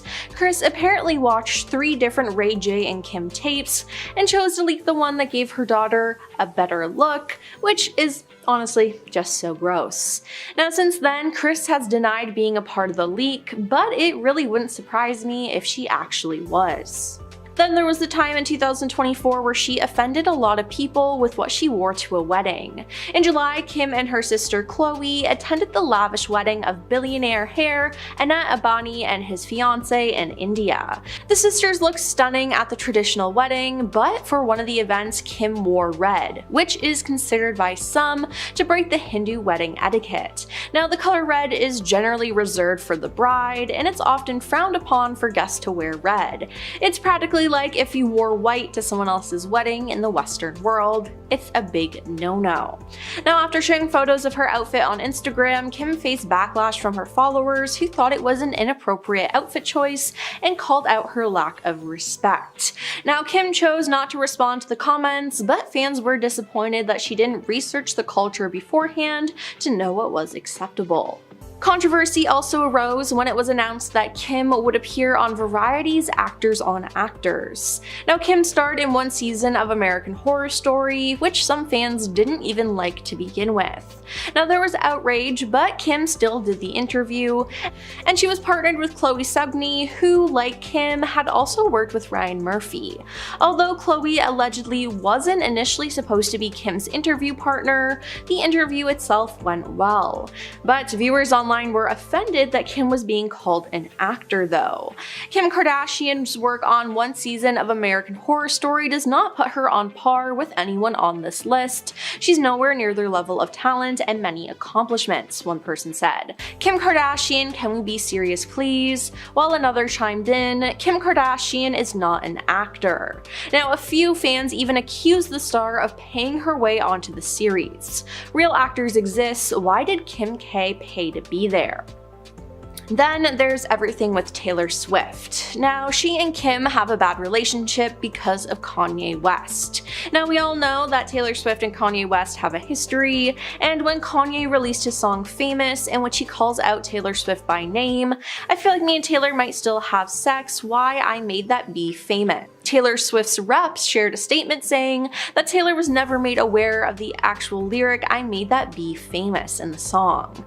Now later, Kim graced the cover of GQ and paired it with an in-depth interview where she discussed how Taylor had approved the lyric per a recorded phone conversation between the two singers. Kim then posted a video of Taylor and Kanye on the phone discussing the songs, which proved that Taylor was lying. Now the whole internet turned against Taylor, with Kim leading the hate train. But in 2020, the full phone call between Kanye and Taylor was leaked, proving Taylor was telling the truth and that Kim lied and edited the phone call conversation to make it look like Taylor was in the wrong. At the 2022 Met Gala, Kim Kardashian arrived in the iconic "Happy Birthday, Mr. President" Marilyn Monroe dress. She was granted special access to wear this as it is kept in a museum, but most of the general public didn't like this and thought that the dress should have been left alone. Besides that, Kim revealed that she had to lose 16 pounds in 3 weeks in order to fit into the gown. You see, the dress couldn't be altered to fit her, so she had to alter herself to fit into the dress. There was drama about how she lost her weight and whether it was healthy or not, but that got covered up though with another scandal, as it was claimed that Kim actually damaged and ripped the real Marilyn Monroe dress. Now she denied it, but a Monroe collector is claiming that the dress has sustained permanent damage as a result. After Kim returned the dress, Scott Fortner shared photos of the dress taken that appear to show stretched and buckling fabric, along with missing crystals or ones left hanging by a thread, as it appears that Kim has damaged the dress, which is something that people were worried about, and it actually happened. Now Kim had another scandal at the Met Gala too, where she wore a dress with a corset so tight her waist was pretty much invisible. I mean, it was so tight people were worried for the star, wondering how she could even breathe. People online were also angry though, because she was promoting yet again another unhealthy beauty standard. People were shocked by this and angered with the star. I'm not saying the media is to blame for young women's eating disorders, but Kim Kardashian crushing her organs to be thin on a red carpet sure doesn't effing help. Now some celebrities also spoke out about this, like Jamila Jamil. She said, "The media has created a cycle of obsessing over Kim's body and teaching the public that this is the image to warrant attention and praise, and then they blame her for her impact on our beauty standards. She has no impact without attention. Who gives celebrities attention? The media and us," she said. Now regardless, the look was crazy and Kim shouldn't be hurting herself like that, just all in the name for fashion.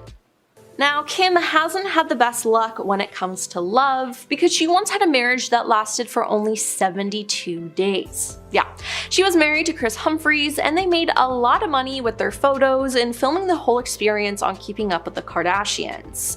Now, when Kim ended things though, Kris was blindsided by this, as he felt that they were truly in love, and he cited fraud as a reason for wanting an annulment. Now following their split, Kris's lawyer told the Los Angeles Fraud Court that Kim had no intentions of proceeding with this marriage, and if you look at the evidence, it seems to be true. Now I honestly kind of feel bad for Kris and him going through all of that. Then there was the time Kim bought one of Princess Diana's necklaces at an auction.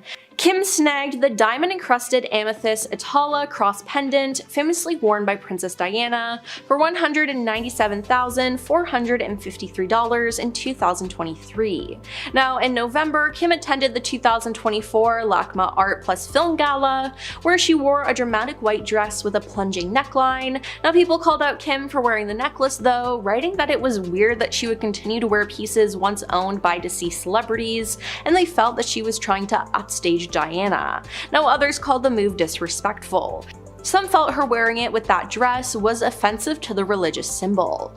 Why are we still giving this woman precious heirlooms like Diana's necklace after she broke Marilyn's dress? Wrote one commenter on Instagram.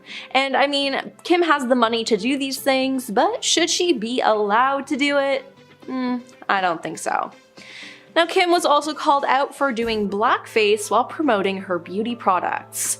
Now, afterwards, she told the New York Times, "I would obviously never want to offend anyone. I used an amazing photographer and a team of people. I was really tan when we shot the images, and it might be that the contrast was off. But I showed the image to many people, to many in the business. No one brought that to our attention, no one mentioned it." The Kardashians grew up on screen for all of us to see, and while there was drama on screen, apparently there was some behind the scenes as well. When the show first started in 2007, it said that the Kardashians, especially Kendall and Kylie, were very nice to the crew for the show. But as the years went on and they got more famous, they turned into monsters who had no respect for those who worked on the show.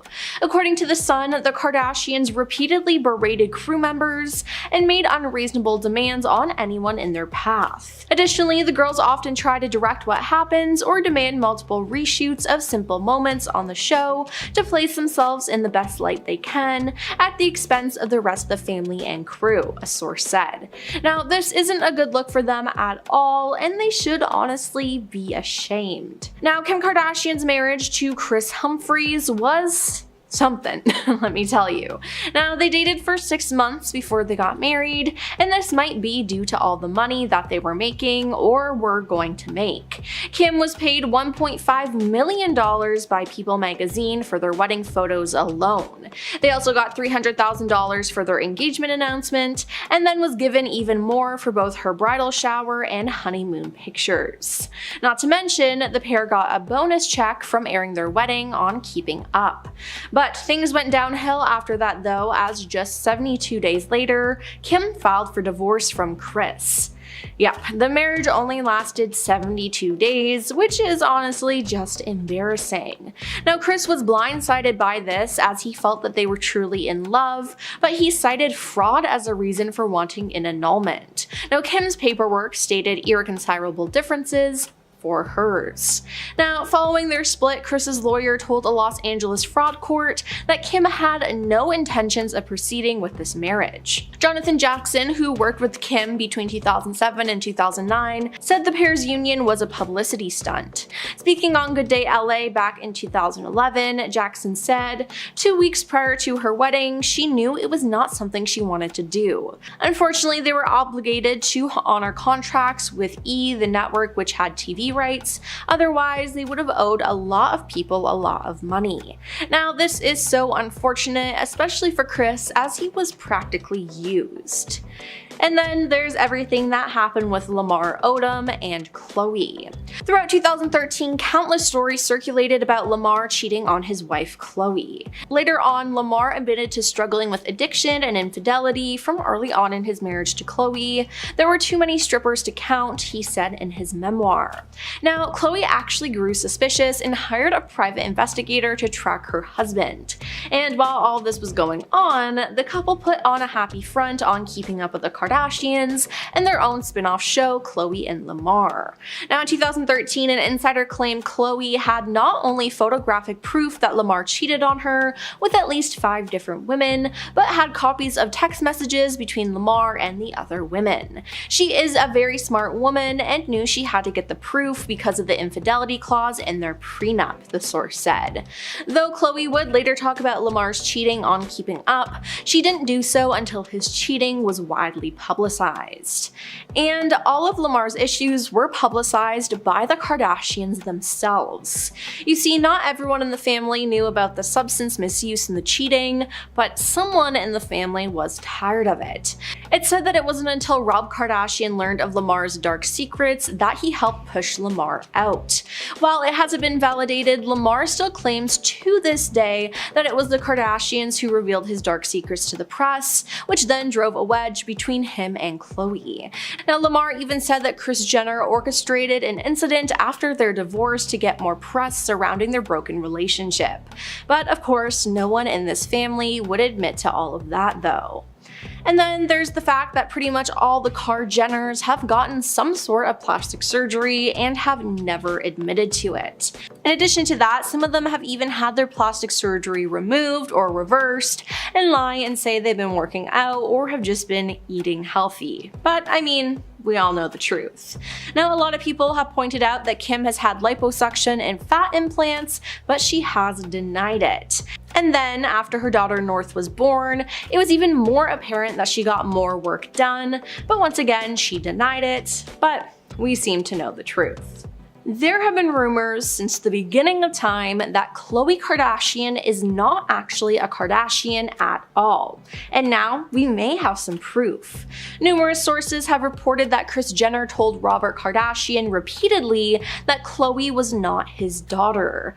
According to RadarOnline.com, they also claim Kris paid her hairdresser, Alex Rowland, $30 million in a non-disclosure agreement to keep quiet about the situation, as some people claim that he's actually her father. Now, this makes sense because Kris Jenner is known for being a serial cheater, so it very well could be a possibility.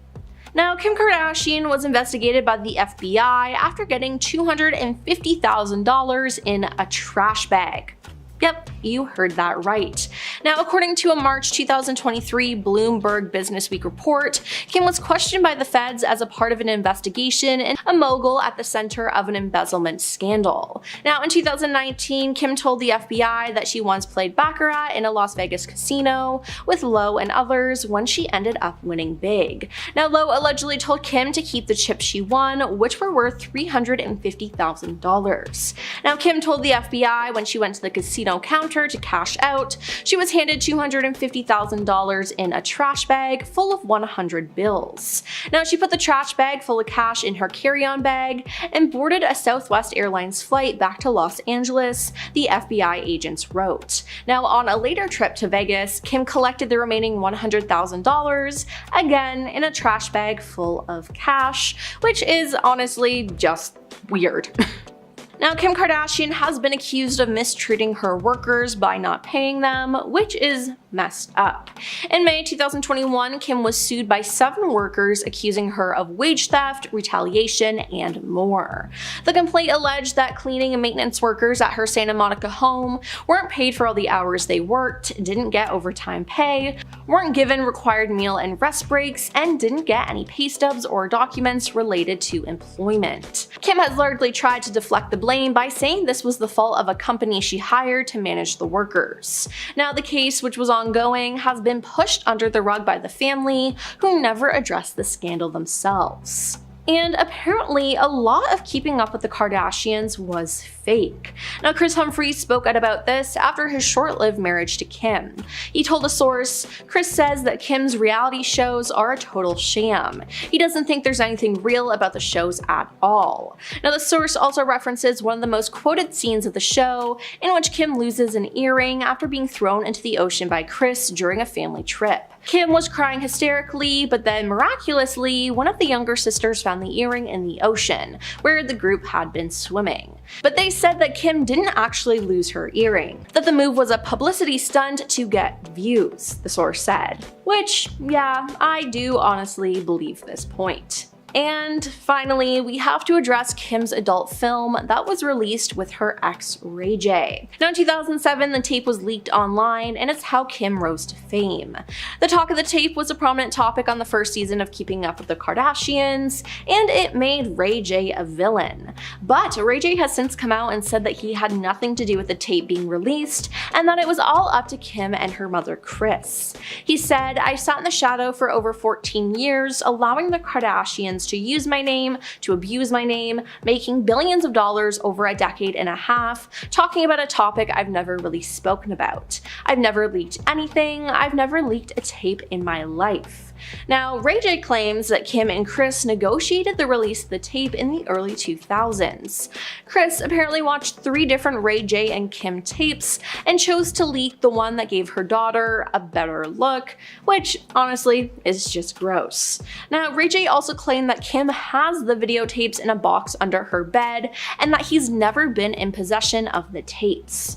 Now, Kris Jenner has denied playing a role in the whole scandal, but Ray J says she's lying and that it was all her plan. Kris Jenner and Robert Kardashian, they essentially had the perfect life. Kris and Robert had 4 children together, they lived in a beautiful home in Beverly Hills, and Robert had a great job as a wealthy entrepreneur and lawyer. But Kris admitted that she felt that something was missing when she was introduced to professional soccer player Todd Waterman, who was 10 years younger than her. She became involved in an affair. Kris said, "When you're very young, you do a lot of stupid things. It's probably the biggest regret of my life that I ended up having an affair. I was probably just really naive and stupid and restless and didn't realize that marriage has its ups and downs. Sometimes people think the grass is always greener, and that was like what I think I went through at some point." The bombshell revelation first came out in her memoir called Kris Jenner and All Things Kardashian. Khloe later revealed that the affair destroyed her dad and it had a terrible effect on the family. For Khloe Kardashian and Lamar Odom, it was pretty much love at first sight. The pair tied the knot in September of 2009 after just a month of dating. But Khloe's only marriage unfortunately ended in disaster. Relatively soon into the marriage, it was revealed that not only did Lamar have a serious substance misuse problem, but he also admitted to being with countless other women during the relationship. The couple divorced shortly after he was found unconscious in a brothel. According to Lamar, dating a Kardashian is hard, so hard that it made him cheat on his ex-wife multiple times during their marriage. He said, "When I became Khloe Kardashian's man on TV, it made me look more enticing." As a result, he claimed thoughts came out of the woodwork. "If there is one thing I regret when I was married, it was having multiple affairs with different women. That wasn't the stand-up thing to do. I wish I could have kept my D in my pants." Next up, Kourtney Kardashian and Scott Disick. In 2015, Scott was spotted getting handsy with stylist Chloe Bartoli while in Monte Carlo. It wasn't long after that Kourtney announced she was splitting from the father of her 3 kids. Following the affair, Scott came clean to the family, saying, "I've apologized to Kourtney 100 times, but I've never apologized to all of you for letting all of you down and embarrassing you guys." So it was obvious that he had trouble remaining committed to Kourtney. The two broke up briefly after this incident and then got back together, but continued to have a rocky relationship. First, her sister, Kim, caught a girl hiding in Scott's bathroom in Dubai, and finally, the eldest Kardashian invited Scott on a family vacation to Costa Rica. He ended up sneaking a girl into his hotel room while he was trying to reunite with his ex. This final incident is what prompted Kardashian to tell Scott they were never ever getting back together. The reality star came under fire for promoting Flat Tummy Co.'s appetite suppressant lollipops to her millions of Instagram followers. She posted a picture of herself with the diet ad candy and wrote, "They're literally unreal." While Kim has posted sponsored ads for weight loss products before, things like meals replacement shakes, the whole appetite suppressant thing falls into a different, far more contentious category. The lollipops contain an extract from natural plants that is said to control cravings, food intake, and weight. But while the active ingredient is technically safe, many nutrition experts agree that appetite suppressants are a short-term, ultimately ineffective diet strategy that can promote harmful eating habits and aggravate already existing disorders. The fact that the company's product comes in lollipop form seems geared towards a younger consumer, which just makes it all the more troubling. Manhattan-based nutritionist Maria Marlowe criticized the move and said Kim is an incredible marketeer and brander, and many young women look up to her. But this is sending the wrong messages that being hungry is bad, that our bodies need to be controlled, and that the route to our ideal body comes in candy form. Not only that, but relying on a suppressant is a distraction from focusing on a healthy diet and exercise. It's not a great option in the long term. Although Kim is used to making questionable fashion choices, many felt that she sank to a new low when she decided to wear the famous Marilyn dress. This historical item was actually worn by Marilyn Monroe herself while she was singing Happy Birthday to President Kennedy in 1962. It was lent out to her by Ripley's Museum. Scott Fortner, a collector, shared photos of the dress in a blog post after Kim had returned it, which appeared to show stretched fabric and missing crystals on the back. Not only that, but while being interviewed on the red carpet, she said that when she first tried the dress on, it didn't fit her. So to ensure that the delicate fabric wouldn't tear, she dropped 16 pounds ahead of the event in order to squeeze into it. She then changed into a replica dress once she got to the entrance of the party because she couldn't walk up the museum steps of the Met Gala without ripping the original. But the fact she was even allowed to wear it was enough to anger fans everywhere. It was bought by Ripley's Believe It or Not Museum in a 2016 auction for $4.8 million and is usually kept in a darkened, temperature-controlled vault at 40 to 50% humidity to preserve the delicate fabric. So of course, people were fuming that Kim permanently damaged the dress, especially because when you consider the design of it, the fabric is literally irreparable. Kim's union with NBA player Kris Humphries has gone down in history as one of the shortest in Hollywood. This has led to some fans to question whether it was made for TV, specifically after the two-part E! special called Kim's Fairy Tale Wedding. The Los Angeles Times even reported that Kim had only married him to increase ratings on the show. But in 2017, the reality star admitted to Andy Cohen that she knew the marriage was doomed from the beginning. It turns out that she only rushed into it because of the pressure of turning 30. There were also signs that their marriage was going to end quickly. A few days before Kim divorced Kris on day 68, the couple were spotted arguing in their car while they were out on a dinner date in Hollywood. They were photographed heading back to Kim's car, and you could visibly see the tension in the air. Kris looked fed up, and Kim was giving him the death stare while yelling and waving her hand. This very public fight was indicative that the relationship was on the rocks. In the divorce, Kris asked for $7 million of a settlement, otherwise he threatened to make Kim go through an ugly public trial. But he ended up walking away with literally nothing. In 2018, photos of Tristan having an affair surfaced online while he was dating Khloe. To make matters worse, she was 9 months pregnant at the time. Not long after, TMZ came out with video footage dating back to October of 2017 that showed the NBA player kissing two other random women at a club. Despite the fact that there was now hard evidence of Tristan cheating on Khloe, without really attempting to hide it, they decided to stay together for the birth of their child. But things did not stay smooth forever. In 2019, reports surfaced that Tristan had cheated on Khloe once again, this time with none other than Jordyn Woods, who is a close friend of the family, seeing that she was Kylie Jenner's best friend and roommate. Anonymous party attendees told TMZ that the pair were all over each other and made out several times throughout the night. The explosive incident almost broke up the family entirely, and as a result, multiple relationships were ruined. Last September, Kris Jenner went on The Late Late Show with James Corden, where she was strapped to a lie detector and interviewed about the infamous tape that was released in 2007 of Kim Kardashian and Ray J. Kris denied the year-long speculation that she was involved in its production. Once the results came back, it seemed as though she was telling the truth. Of course, Kim kept up with this narrative too, but neither of them had expected Ray J to respond to the interview. He appeared on Instagram Live with a full presentation to prove that she was lying. He showed screenshots of text messages that Kanye West had sent him asking for the original tapes because he wanted to give them back to Kim.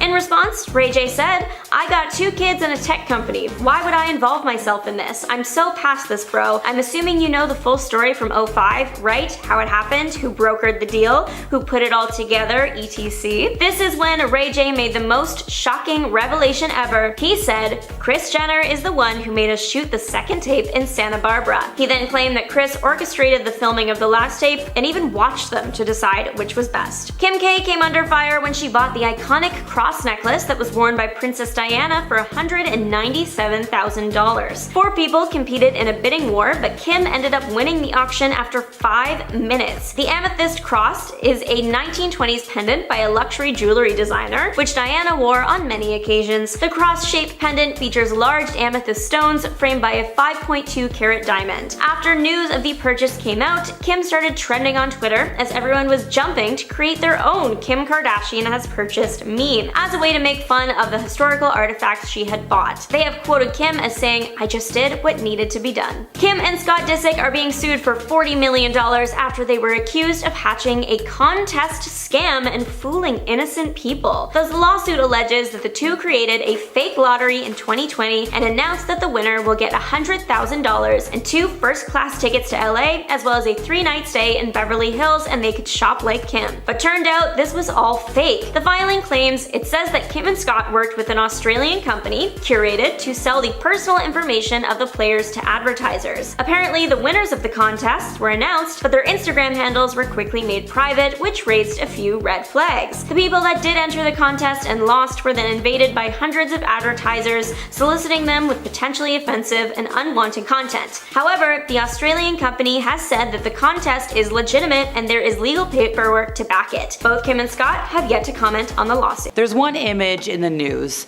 where like everybody's holding a fun bottle of something, and a lot of folks look like they're having a good time, and people want to know just how good of a time was it. Was Leonardo DiCaprio having a good time? Was Mariah Carey having a good time? They were both wearing white. Another image that stands out, Puff Daddy screaming at a party, and who does he have in his arms? Paris Hilton and Kim Kardashian. Now sure, this was during the era where Kim was Paris's second in command, her assistant if you will, but we gotta get back to the Kardashians because they know more than they're telling. So there's one video showing Khloe Kardashian bragging about partying with Puff Daddy. This isn't an old episode of Keeping Up with the Kardashians. I know, it's like 10 years old, but it's relevant, okay? So Khloe and Kourtney are hanging out. They're discussing this wild party with a lot of friends. Bieber was there, French Montana was there, and Puff Daddy. So later on in the episode, everybody's out bowling, and Girly Pop is like, well, I haven't been to bed yet. I got on a plane at like 5:30 a.m. And like she said the quote that we all know about what people were or weren't wearing at the party. And it's like, hey girl, want to elaborate why you got on a plane at 5:30 a.m.?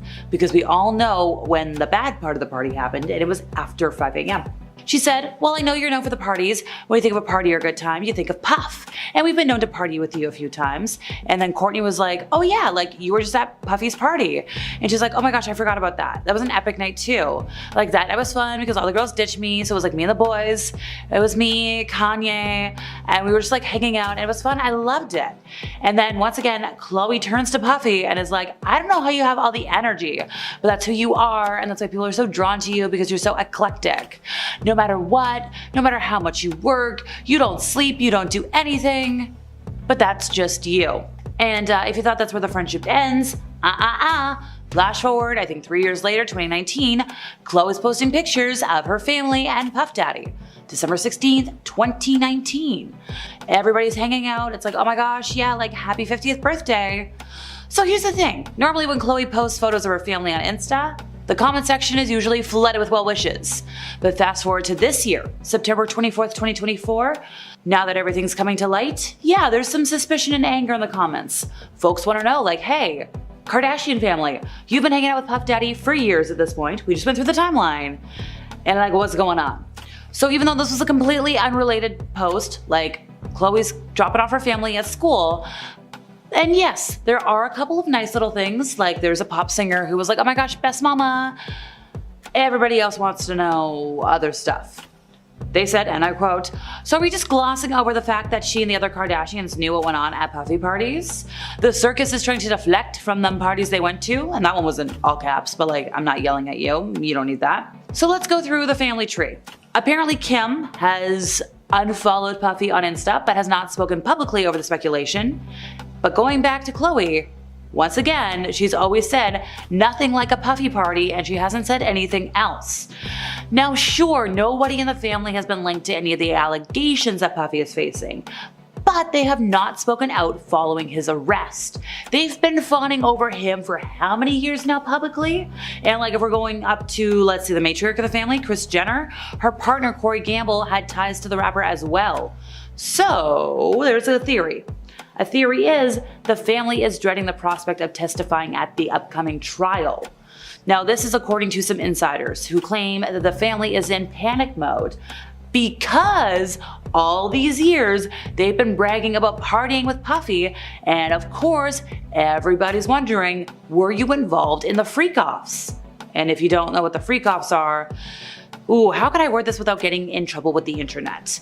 Carefully organized events that involved very naughty activities, not always consensually, with a lot of people. Please get my hint. So according to sources, the Kardashians are all insisting they weren't involved in the twisted, awful things that went up after hours at these parties. Even though we know Khloe was at these parties until 5:30 a.m., which is when the twisted things would have been happening. Now, of course, we do have to mention Puffy had plenty of glamorous parties over the years that weren't these crazy things. But, and this is a quote here, at least not until the early morning hours. Well, I don't know, folks. Didn't I just say that Khloe Kardashian was at these parties until the early morning hours? So if you're wondering how Corey ties into all of it, he made a post in 2020 saying like, oh, I will always thank Puffy and Puffy's partner for all they did in my life. So a lot of folks think Corey must have had some knowledge of what was going on, which he totally denies. So obviously, going back to Kris, Momager Supreme PR expert, she's a little embarrassed. She's scrambling to distance the entire family from this and distract everybody. But obviously, it's kind of impossible. So let's talk more about these parties for a moment, folks. Let's go back, way, way, way back. 1999, where Puffy was talking about his white parties, and it's very interesting what he said about them. At the time, 1999, folks, they don't want me to party anymore, but we're not gonna stop. We will continue to have fun, to unite people from all walks of life. And he said, you will hear about my parties. Folks, this is almost 30 years ago. They're going to shut them down. Maybe they're going to arrest me. They're going to do all kinds of crazy things just because we want to have a good time. Whenever you bring a different element into people's environments, things that broaden people's horizons, people get intimidated. It's a lot of people out there that feel intimidated by it. Okay, well, I don't know, sir. We have different ideas on this. He also joked about his tactics for keeping women from ditching his get-togethers, and he did this on television, folks. This was on Late Night with Conan O'Brien in 2002. So Conan was like, hey, how do you throw a great party? Because by then, Puffy was already known for his parties. He said woman. Beautiful woman, of course. Beautiful men for the ladies, of course. You need some water. I don't know if guys have noticed this, but a lot of ladies drink water at the parties, so if you don't have what they need, they're gonna leave. And then he said something very interesting. Gotta keep them there. Need locks on the doors. Now, Conan O'Brien was like, that sounds kind of dangerous. Puffy tried to play it off. He's like, no, it's all in fun. Well, he didn't say that word. He said a word that starts with a K that I can't say. But like, nope, that does not sound like a great human rights situation. So sure, as all this continues to hit the light and it's all technically allegation and whodunits and maybes and allegedlys, it's probably gonna be a while before we get anything concrete, because if you went to a Puffy party or hung out with him, you had to sign an NDA. So apparently it's a pretty standard one, like you can't share information related to the disgraced music mogul himself, partners, family members, friends, business associates. You also couldn't photograph, film, or record anything without written consent. And even though that is pretty boilerplate, obviously we all wish we had footage right about now. You also, if you took anything, you can't share anything on social media without any explicit consent from the bad boy founder. Also, you can't give an interview, you can't write a book, you can't discuss anything. So obviously that's probably why we're not hearing about anything, but like, we would still like to know. The non-disclosure seems to cover anything that could get the rapper into trouble, and it does expire at one point. It's valid for, let's see, Puffy's life plus 20 years or 70 years, whichever is longer. Yes, it's boilerplate, but still, come on folks. You can break it, it'll make everybody's lives easier. Kim Kardashian is feuding with one of her sisters again. She's been called out by Khloe with her shady Instagram posts, as the pair have been fighting on the new episode of the Kardashians. Now, in the most recent episode of the Kardashians, the sisters clashed over Khloe's parenting, with Kim suggesting that Khloe's 2 kids rule her life. Now, this came about after Khloe turned down a trip to Paris for Fashion Week because she wanted to be home with her kids. Now, last week's episode also documented their family vacation vacation to Aspen, which took place in January. On the trip, Kim called out Khloe for FaceTiming her daughter during their group dinner. Now Kim again was annoyed with this. Kim said in a confessional, "Here we go again, she just is so stuck on what's going on at home that she can't have a good time," before later describing Khloe constantly FaceTiming her kids as annoying. Several viewers of the reality show have since called Kim out for shaming Khloe, and fans have actually done the math and figured out that Khloe was seemingly shading Kim on Instagram around the very same time that they were quietly clashing. Now back in January and February, around the same time as the Aspen trip, Khloe shared multiple quotes that are seemingly aimed at Kim. "20 years from now, the only people who will remember if you worked late are your kids," one quote read. "Raise your children to be impressed by kindness, loyalty, and humility, not just wealth, possessions, and power," read another. Then in 2007, Kim and her then boyfriend, Ray J, tape was leaked online, and it's how Kim rose to fame. Now, Kim sued Vivid Entertainment for ownership of the tape.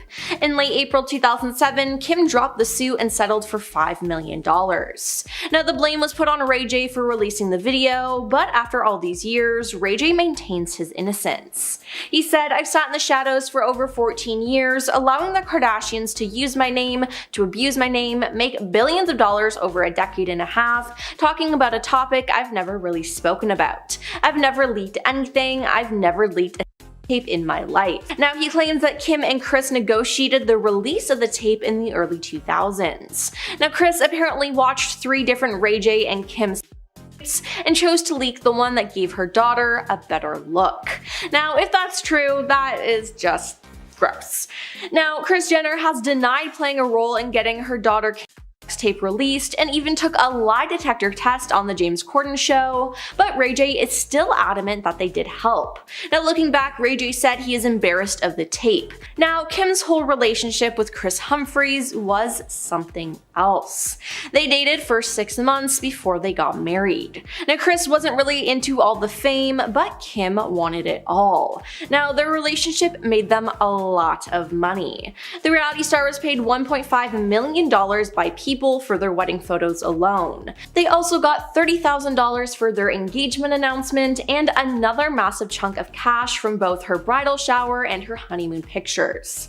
Not to mention the bonus check they got from airing their wedding on Keeping Up. Now afterwards though, after 72 days, Kim filed for divorce. Now Kris felt bamboozled and cited fraud as the reason for wanting an annulment. Kim's paperwork stated irreconcilable differences, and she later discussed the marriage on her show and revealed her mother encouraged her to run on her wedding day if she needed to.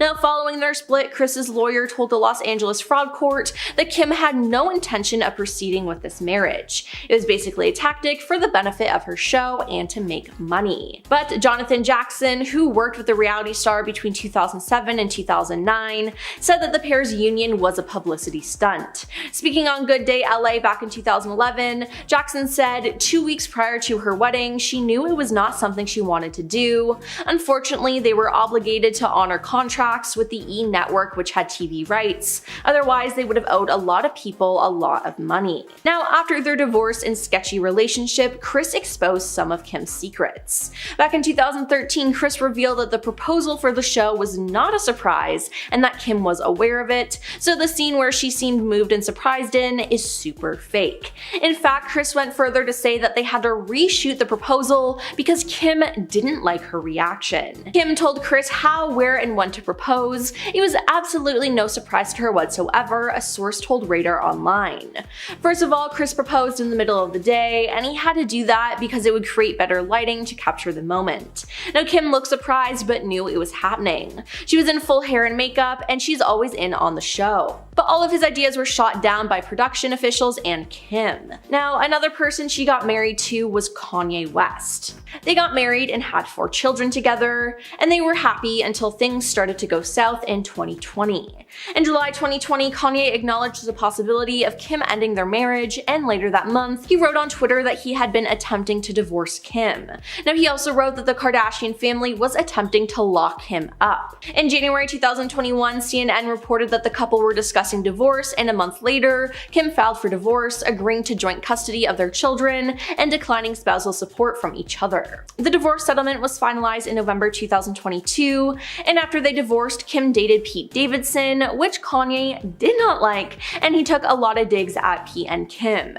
He posted online about it saying, "You are lying and are liars. Y'all basically kidnapped Chicago on her birthday so she couldn't remember her father not being there, so there. Also, I should see my children 100% of the time, but since there's a separation, it should have been 50% of the time. Y'all wouldn't have played with Donda like that in Jesus' name." Now, the Kardashians, for their part, have repeatedly denied Kanye's claims about Chicago's birthday, and after this rant, Khloe commented on Kanye's posts, begging him to please stop tearing Kimberly down, adding that she and her family have had enough of the false birthday narrative. Now, at the 2022 Met Gala, Kim arrived in the iconic Happy Birthday Mr. President Marilyn Monroe dress. Now, Kim said the idea of wearing the late actress's dress felt like the perfect representation of America.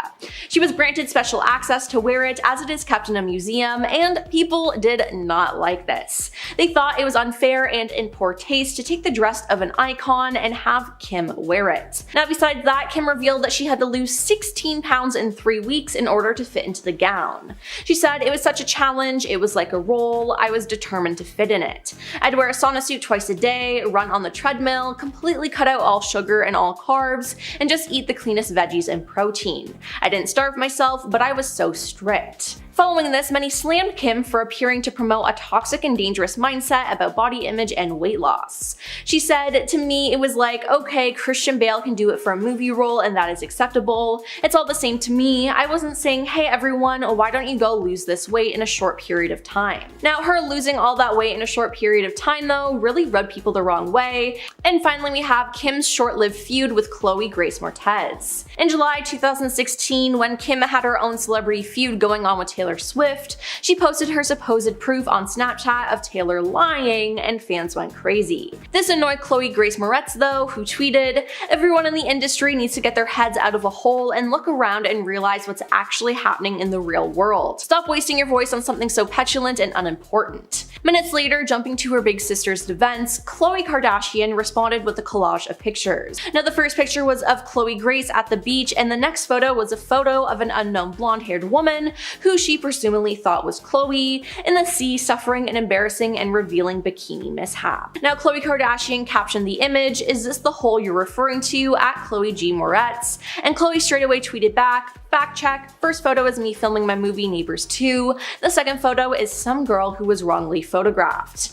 But this feud didn't end there, though. In 2016, Kim turned heads for sharing a full frontal nude selfie with only black bars to protect her modesty on Twitter. She captioned the photo with, "When you're like, I have nothing to wear, lol." Then, out of nowhere, Khloe responded to the picture by commenting, "I truly hope you realize how important setting goals are for young women, teaching them we have so much more to offer than just our bodies." Now, Kim didn't take this lying down and replied back, "Let's all welcome at Khloe G. Moretz to Twitter since no one knows who she is. Your nylon cover is cute, boo." Now, starting off, we have Dancing with the Stars. Yes, Kim was once a contestant on Dancing with the Stars, and it did not go well. In 2008, she appeared on the show and paired up with professional dancer Mark Ballas. They were eliminated during week 3, but not before Kim had tried her hand at twerking. Yep, you heard that right. Now, she later joked about her awful dancing skills during an episode of Keeping Up with the Kardashians. Now, in 2015, Mark opened up about the partnership in an interview with the Orlando Centennial. "She wasn't the best dancing partner. I love her. She's awesome. We became good friends," he said. "Dancing was not her thing, but she's a great girl." Next up is her get up and work comments. In March 2022, Kourtney, Kim, and Khloe Kardashian, alongside their mother Kris Jenner, did an interview for Variety. Now, during the interview, Kim was asked to offer women in business advice, and she responded with, "Get your effing ass up and work. It seems like nobody wants to work these days." Now, her sister Kourtney chimed in as well, saying, "That's so true." Now, this outraged fans, noting that both sisters were born wealthy and were given a head start in life. Now, Kim would soon regret saying this as for the backlash and for the memes. Variety then posted the clip to TikTok, gaining over 3.3 million views in 6 days. Now, it was probably one of the most out of touch comments comments Kim's ever made, and it's just gross because her family agreed with her. Now we have the Marilyn Monroe dress. Kim wanted to stand out at the 2022 Met Gala, and what better way to do that than wear an iconic dress that was worn by Marilyn Monroe. Now, although it was a moment in history, it caused a lot of problems. When Kim arrived on the carpet, she revealed that she had to lose 16 pounds in 3 weeks in order to fit into the gown. Now, following this, many slammed Kim for appearing to promote a toxic and dangerous mindset about body image and weight loss. All of this, though, got covered up with another scandal, as it was claimed that Kim actually damaged and ripped the real Marilyn Monroe dress. Now, she denied it, but a Monroe collector is claiming that the dress has sustained permanent damages as a result, and frustrations have been renewed. Scott Fortner, a collector who works to authenticate and verify Monroe memorabilia, shared photos of the dress taken that appear to show stretched and buckling fabric, along with missing crystals or ones left hanging by a thread. Then there's how the crew was treated. Now, reports have surfaced that the Kardashians were very kind to the camera crew when Keeping Up with the Kardashians first started in 2007. However, as the show progressed and the family gained more fame, their kindness and respect for the crews they worked with dwindled, causing unpleasant and unfriendly moments behind the scenes. Now, according to The Sun, the Kardashians repeatedly berated crew members and made unreasonable demands on anyone in their path. Additionally, the girls often try to direct what happens or demand multiple reshoots of simple moments on the show to place themselves in the best light they can at the expense of the rest of the family and crew. Not to mention, the Kardashian housekeepers claim the girls never cleaned up after themselves, yet expected their rooms and closets to always be camera ready. Now, while there's no doubt that the Kardashian women are busy with their show, some have argued that they don't have the right to be so demanding of the housekeepers who help tend their homes. Now, this even led to a lawsuit in 2021, as reported by NBC News, with 7 workers claiming that Kim failed to pay overtime, cover expenses, and provide legally mandated breaks, while expecting them to always be on call to pick up after her. Moving on to getting booed. Kim Kardashian appeared at Tom Brady's roast. Now, the roast, which aired live on Netflix, is now missing some notable footage from when Kim first took the spotlight. Live viewers couldn't miss the crowd's boos after host Kevin Hart introduced her, but in the version currently available on Netflix, Kim is greeted exclusively by applause. Now, as Kim makes her way to the stage, the audience's only audible reaction is applause, as it was in the original broadcast. "Thank you so much, Kevin," she says in this edited version, as she then makes a joke about his height. But that's not what happened in real life. In the live broadcast, when Kim made an earlier attempt to deliver that first joke, it was interrupted by significant booing from the crowd following the initial applause. Now, after saying, "I know a lot of people make fun of your height," she looked away from the teleprompter with irritation. All right, she said. Now, on Netflix, the roast includes a message that says, "Edited from a previous live stream," but people who saw the stream live know what happened and were already talking about it online, as it wasn't a secret. Now we have her music career. Back in 2010, Kim decided to try out a career in the music industry. In 2011, she dropped her debut music video, Jam, Turn It Up, but the music career of Kim was very short-lived, and it was the first and last song that she sang. Now, Kim had worked on the track with some very talented people, and had revealed that a portion of the proceeds from the song's sale would be donated to St. Jude's Children's Research Hospital. However, the song did not turn out to be very successful. The New York Daily News had called Kim the worst singer in the reality TV universe. Kim never sang again, except for her mom Kris Jenner's birthday celebration music video in the year 2015.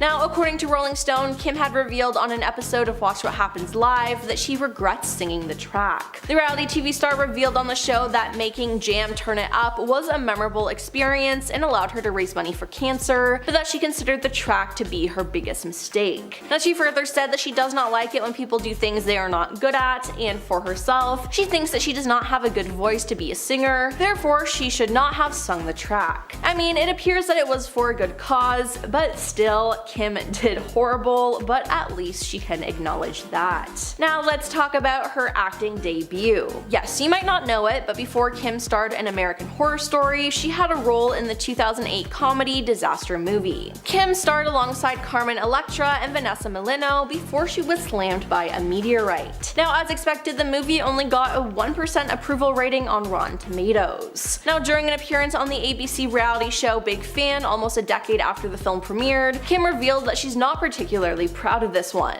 "I'm mortified if you have the clip," she admitted. "I can't watch." And yeah, I can't blame her here. It was a rough watch for sure. She had no business being in that movie at all. Then there's She Stole Kimoji. David Liebenson was a software developer who worked with Kim on her Kimoji. Now, David and two colleagues invented the Kardashian-themed emoji range, which resulted in thousands of downloads a second, and the app supposedly generating $1 million a minute. But they didn't see a cent after their deal fell apart, as Kim and her no-nonsense lawyer, Marty Singer, gave them little option but to walk away from developing Kimoji, losing out on a fortune. Now, David sued Kim for $300 million in 2019, claiming she stole his idea and ran away with the trademark. David and his colleagues had initially agreed on a deal with Kardashian's team for a profit share on Kimoji and an anti-cyberbullying app that they created called Censorgram, which Kim was eager to be the face of before the deal went south. Now, David says he was forced to withdraw his $300 million lawsuit as his legal fees spiraled out of control along with the rest of his life. Now, David said he's got nothing left to lose and has created a website called www.kimkardashianruinedmylife.com to spread his message and raise money. Next up is Kim getting kicked off stage by Prince. On Prince's Welcome To tour, which saw the legendary artist perform over 80 shows from 2010 to 2012, traveled across North America, and cemented his legacy with a series of critically acclaimed shows. Now, on the final night of his Madison Square Garden residency, Prince hunted for someone in the star-studded front rows to join him on stage. He then spotted Kim and asked her to join him and immediately began dancing around her. Now, for those of you who don't know, Kim hates dancing, so why she agreed to go up on stage, I don't know. She laughed nervously while standing in place and clapping for him before Prince instructed her to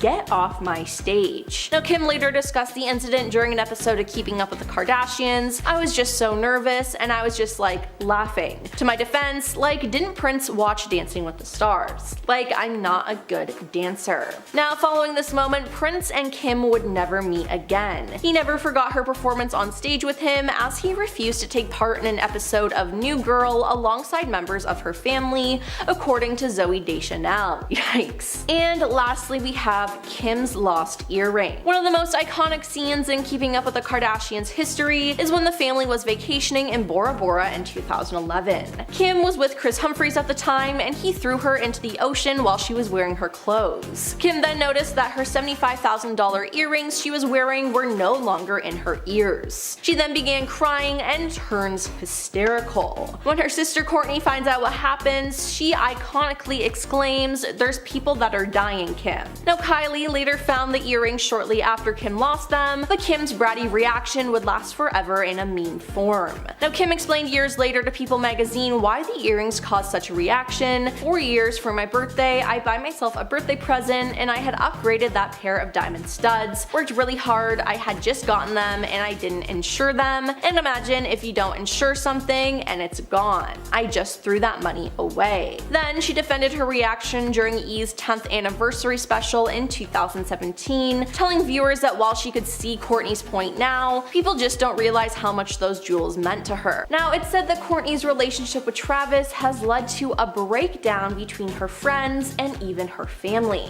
I mean, we all saw how it played out with her sister Kim around the time of her wedding. Now, fans theorize that the two sisters, whose feud has been documented in the past few seasons of Hulu's The Kardashians, are fighting with each other over the Blink-182 drummer, who admitted to having a crush on Kim before dating and marrying Kourtney in his 2016 memoir, Can I Say? Now, in his memoir, Travis wrote that he kept on secretly checking out Kim while he was dating Paris Hilton in 2006. Per the LA Times, he wrote, "I don't care if she's the closet girl, she's effing hot." Now, in a new interview with the Los Angeles Times, Travis once again denied ever having a physical relationship with Kim, a claim his ex-wife Shanna Mulliker disputes. "It's like Kourtney's fans are worried about Travis, he's a womanizer, stop it," he said. "I obviously shared all that stuff because I wanted to move past it. It was therapeutic for me." Now, he insisted that Kourtney's beef with Kim has nothing to do with his past flirtations. That's her sister, she knows we used to talk, nothing bad was going on.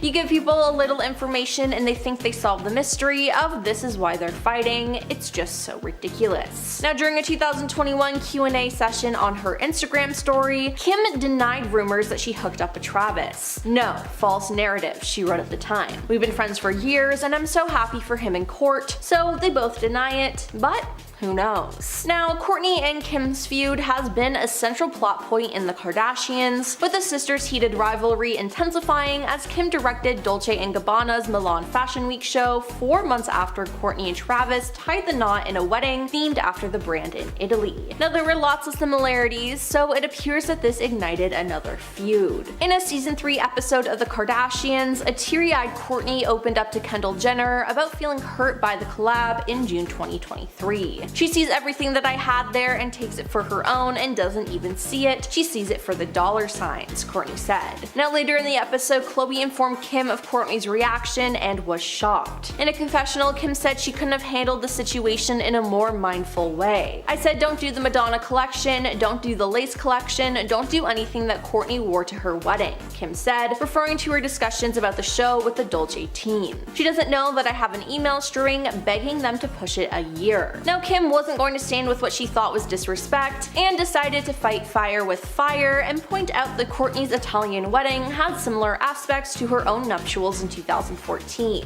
During a confessional later in the season, Kim drew comparisons between her 2014 wedding to Kanye West. "I got married in Italy. Am I saying you copied me by getting married in Italy? Who performed at my wedding? Who performed at Kourtney's wedding? Andrea Bocelli," she said. "You stole my effing wedding country and my wedding performer. Andrea Bocelli is my favorite male singer of all time, but I am copying her Dolce Vita lifestyle." Now, digging the dagger deeper into her sister, Kim also said Kourtney doesn't have any friends besides her husband Travis. Now, Kim's dig came after Khloe said Kourtney told her all of her friends disapproved of Kim's decision to work with Dolce & Gabbana after her wedding. "She's saying every one of her friends, but she doesn't have any friends," Kim said during the conversation. So, Travis. Then, in one scene, Kim told Kourtney, "You hate me. Why do you hate me so much and why are you so angry with me? You have a serious vendetta." Now, she said this during the Kardashians' wedding special, Till Death Do Us Part, Kourtney and Travis. "You hate us, you're a different person, we all talk about it." Now, Kourtney clapped back with saying, "Because I don't need you guys anymore, I don't need to be a part of it." Now, it seems like since getting married, Kourtney has wanted to stay away from the spotlight. Now, Kourtney has also brought this up before, and it has also caused fights, as Kim claimed that she didn't care about the family as a whole or their careers. Now, this resulted in a full-on fist fight with Kim and Kourtney, and it was all documented for the show. It seems like Kourtney now wants privacy with the Barker family and doesn't want much to do with her blood family. I mean, she's a new mom again now, and it can be a lot, so I completely understand that. She wants to live a life of privacy and doesn't want to be on the reality show anymore, which again has caused rifts between her and Kim.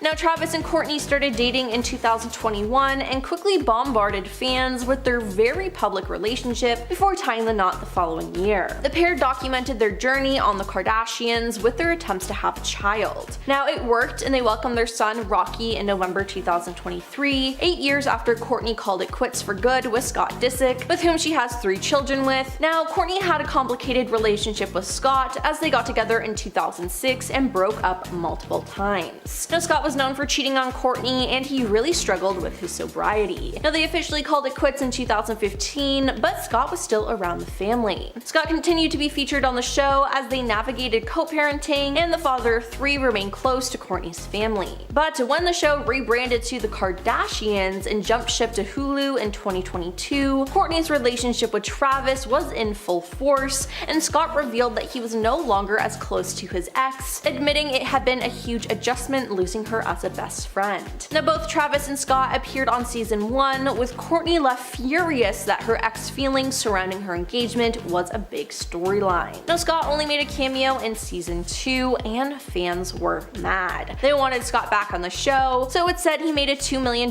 deal with Kris Jenner and he returned for season 3 in May 2023. Now, the momager made it clear on Instagram that Scott was going nowhere. "Scott will never be excommunicated from our family," she wrote. "He's the father of my grandchildren and a special part of our family. We love him and this is not true." Now, he was welcomed back with with open arms by the entire family in season 3 and was no longer playing the part of the evil ex, but instead taking on the role of his true self, a devoted father who was an integral part of the Kardashian dynasty. But now that Kourtney is with Travis, it's made things difficult for Scott. Now obviously Kourtney's sisters want Scott around and will always call him a part of the family, but Kourtney seems to have different feelings. It appears that she doesn't want Scott around and that he makes her uncomfortable. A source has revealed that Scott's ongoing relationship with Kourtney's family irked Travis, who was left feeling threatened. Travis made it awkward for Scott to be around the family when he was there. His constant kissing and of Kourtney was his weapon, and he knew that it would keep Scott out of the picture, and it did at the time. Travis needed Scott to know that Kourtney was his now, and as a result, it caused Scott to distance himself from the Kardashians. But with Scott back now, the insider said Travis's game plan to get Scott out of the picture backfired. He knows that the Kardashian family's loyalty lies with Scott. Now Kourtney and Scott's kids are also very loyal to their father and will always side with Scott when it comes to Travis's issues with their dad. Fans have theorized that Kourtney evidently trying to move on in her life in a different direction than her family's is something that they're simply unable to grasp. They're so used to exploiting their business for fame, they can't even fathom one of their own trying to give that up, and instead insist on gaslighting them into thinking they're selfish, one person online wrote. Sources say that Kourtney started discarding everyone in her life when Travis came into the picture, and since then it has gotten progressively worse to the point she doesn't seem to care about associating with anyone from her old life. Kourtney barely talks to Kim and Khloe anymore, aside from when they're filming the show. She has pushed them away and deals with them as if they are her co-workers. Things are very fake and forced when filming the show. Now luckily for Kourtney, she has her own family with Travis, and focusing on them while keeping her distance from the Kardashians seems to bring her the most peace. In fact, in one episode, Kourtney told Kim that she was at her happiest when far away from the Kardashians. "I have a happy life, and that happiness comes when I get the F away from you guys," she said. Now in another, she said she's felt more empowered to put distance between herself and the Kardashians since marrying Travis and cementing their own family unit. But it's also been said that Kourtney has also allegedly cut out her lifelong friends, including Melissa Kolker, Ali Rizzo, Stephanie Shepard, Brittany Gastineau, Kourtney Simmel, and Poosh employee Sarah Howard. Kourtney and those girls were like sisters their whole life, another insider noted. Now she barely responds to texts or calls. She posts photos with them all the time on her social media. The source went on to say many of them are still close with Scott too, who they all care deeply for. Scott has always been great to her friends. Now they added, but none of Kourtney's old friends are really friends with Travis and have had hardly any contact with Kourtney since she got together with him. Yikes. Now hopefully they'll be able to make up in the future and move on with their lives, but it seems like there's been nothing but drama since Kourtney got together with Travis. First up, Kanye West. Kim and Kanye were one of the most hated couples during the almost 7 years that they were together. They took their relationship public in the spring of 2012, and after that it was just mayhem. Kanye, who had been pursuing her for some time, name-dropped his future partner in his 2012 single, Cold, saying, "And I'll admit, I had fell in love with Kim around the same time she had fell in love with him." By June of 2012, Kim was calling herself a proud girlfriend, and by the end of the year, she was pregnant with the couple's first child, Northwest, who was born in June of 2013. Kanye proposed to Kim in October of 2013, and the couple wed in Florence, Italy soon after. While they were together, Kim and Kanye had more than their fair share of cringy couple moments. Everyone remembers the music video for Bound 2 because it left a lot of people feeling uncomfortable. So during that video, Kanye rides a motorcycle through the desert, and he's joined by Kim, who's completely in the nude in every single shot. Like every single one. They're either kissing or caressing each other, which is nearly impossible to watch without cringing. And while their relationship was messy, the divorce was even messier. When Kim moved on with Pete Davidson, Kanye was extremely threatened. So one of the things that Kanye did to mess with Pete was he posted a photo of a fake New York Times cover on Insta with the headline reading, "Skeet Davidson is dead at age 28. Then he made a social media post saying, "Hold your spouse close, make sure they know how much you love and appreciate them, because there is a skeet lurking in every dirty alleyway waiting to help destroy your family. And walk around in Calvin jeans around your children." So after the divorce, it seems like Kanye set out to ruin Kim's love life. Kim and Ray J met when she was working for his older sister Brandy in 2005. Ray said, "To be honest, the whole thing started off wrong. We'd known each other for a while before we dated, and there was a mutual attraction, but she was married. She let me know she wanted to get with me, and after that I kind of felt obligated obligated to be with her. Last year, Kris Jenner went on the Late Late Show with James Corden, where she was strapped to a lie detector and interviewed about the infamous tape that was released in 2007 of Kim and Ray J. Kris denied the years-long speculation that she was involved in its production, and once the results came back, it seemed as though she was telling the truth. Of course, Kim kept up with this narrative too, but neither of them had expected Ray J to respond to the interview. He appeared on Instagram Live with a full presentation to prove that she was lying. He showed screenshots of the text messages that Kanye West had sent him, asking for the original tapes because he had wanted to give them back to Kim. In the messages, Kanye asks if there's a time where the two can meet or talk to discuss the matter further. In response, Ray J said, "I got 2 kids and a tech company. Why would I involve myself in this? I'm so past this, bro. I'm assuming you know the full story from 05, right? How it happened, who brokered the deal, who put it all together, etc." This is when Ray J made the most shocking revelation ever. He said, Kris Jenner is the one who made us shoot the second tape in Santa Barbara. He then claimed that Kris orchestrated the filming of the last tape and even watched them to decide which was best. Alrighty, time for Pete Davidson. So this coupling happened on the set of Saturday Night Live. Kim later said that she felt a spark when they shared a kiss during their Aladdin comedy sketch. But people started cringing at the relationship when Kim started spilling a few too many details of their bedroom life. While some people appreciated the honesty, others thought it was a bit too much. Then there was the tattoos. Fans thought it was a huge red flag that Pete had tattoos of Kim and her 4 kids. Now that they've broken up, it seems like it was a poorly thought out permanent decision. One of the tattoos Pete had dedicated to Kim said, "My girl is a lawyer," which he got to celebrate her passing the baby bar. He also got the names Aladdin and Jasmine with an infinity symbol between them, which is that reference to that first kiss on SNL. And the 4 children? Yeah, it was the initials, reading KNSCP. But of course, Kim didn't get any cheesy couple tattoos done of herself, and that really says a lot about the differences between them. One of the biggest complications of this relationship was Kanye West. Like I mentioned before, he was just so threatened by the idea of his ex-wife moving on with Pete that he made it his mission to try and make his life hell. As a result, fans felt bad that Pete had to go through all of that because you could tell it was really putting a strain on his mental health. While it was great that he did stand by Kim during all the Kanye drama, clearly at some point it became too much for anybody to have to put up with. As Perez Hilton reported, in 2017, Kim Kardashian was the very first girl that Nick Lachey was spotted on a date with after his split from Jessica Simpson. It was only one date, but of course, conveniently, they were photographed by paparazzi on said date, which does make it seem like it was a PR relationship. One of the editors who commented on the story said, "That was one of the early stunts that backfired. We tried to get her to F Nick so she could be a celebrity girlfriend. She would literally bake him a basket of muffins and try to get him to come to her place, and he wouldn't go. So they went to dinner somewhere in the North Valley and we had paparazzi there. But our paparazzi told all the other paparazzi, so it was a mess." That's their version of the events. But interestingly enough, Kim Kardashian's team denies this, and it's unlikely they would ever admit to one of their relationships being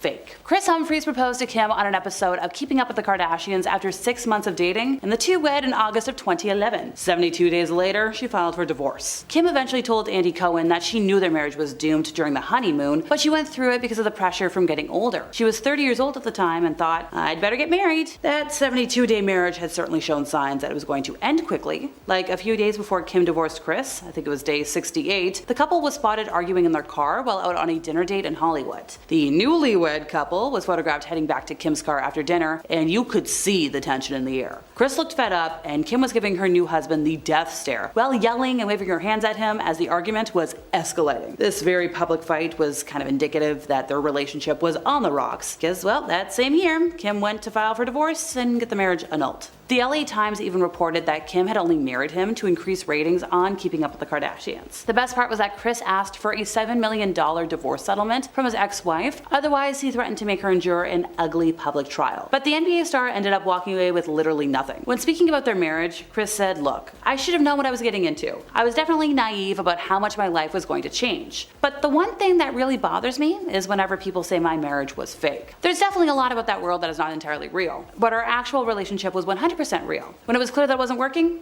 what can I say? It sucked." Nick Cannon and Kim were briefly an item. In fact, he may have accidentally torched his relationship with Mariah Carey by recounting this fact in 2014 when he said, "It's been a lot of people since me." A few months later, it was reported that the admission reportedly humiliated Mariah Carey, and that's when the relationship between her and Nick Cannon never recovered. The two of them filed for divorce in 2014, and that was finalized 2 years later, but things ended poorly also between Kim and Nick, because the two of them were seen ignoring each other when they turned up at the same fashion event. And in this case, it's kind of clear that she was the one who dodged the bullet. Since 2011, Nick has had 11 children boyfriend with 6 different women, and I think he at least has 1 more on the way. It's a lot of kids. Kim and Reggie Bush dated off and on from 2007 to 2010. There was a bit of controversy about the two of them reuniting, and apparently up until her 2011 wedding to Chris Humphries, Reggie was still pining for Kim and sending her texts and voicemails telling her she's making a mistake and that he's the one for her. But things between them were clearly not meant to be. A few years later in 2012, Amber Rose went on to claim that Kim cheated on Reggie with Kanye and called her a homewrecker. She said, "Kim was one of the main reasons why me and Kanye are not together. She's a homewrecker. They were both cheating on me and Reggie with each other. What an absolute mess." It was reported in April of 2010 that famed soccer star Cristiano Ronaldo and Kim had hooked up during her vacation to Madrid, and they met at an event at the Beverly Hills Hotel. Sadly, by August, he'd moved on, and newspapers everywhere were shooting down rumors that he and Kim were back together. Although it's worth noting that this is not the only sports star she's had a fling with. Kim and Tom Brady have become pretty friendly recently, as it was said that Kim is looking to buy a vacation home in Tom's neighborhood at Baker's Bay and Gulf Ocean Club. This neighborhood is an exclusive members-only residential community in the Bahamas, by the way. She flew to the Bahamas just recently and was spotted touring the resort. A source close to her told Page 6 that Kim and Tom are friendly. She phoned him and asked for his advice on Baker's Bay. She's very familiar with the community, and she's been eyeing property there for quite some time. Other insiders have since come forward saying that they do know each other, but they aren't involved romantically. But hey, if she moves to the neighborhood,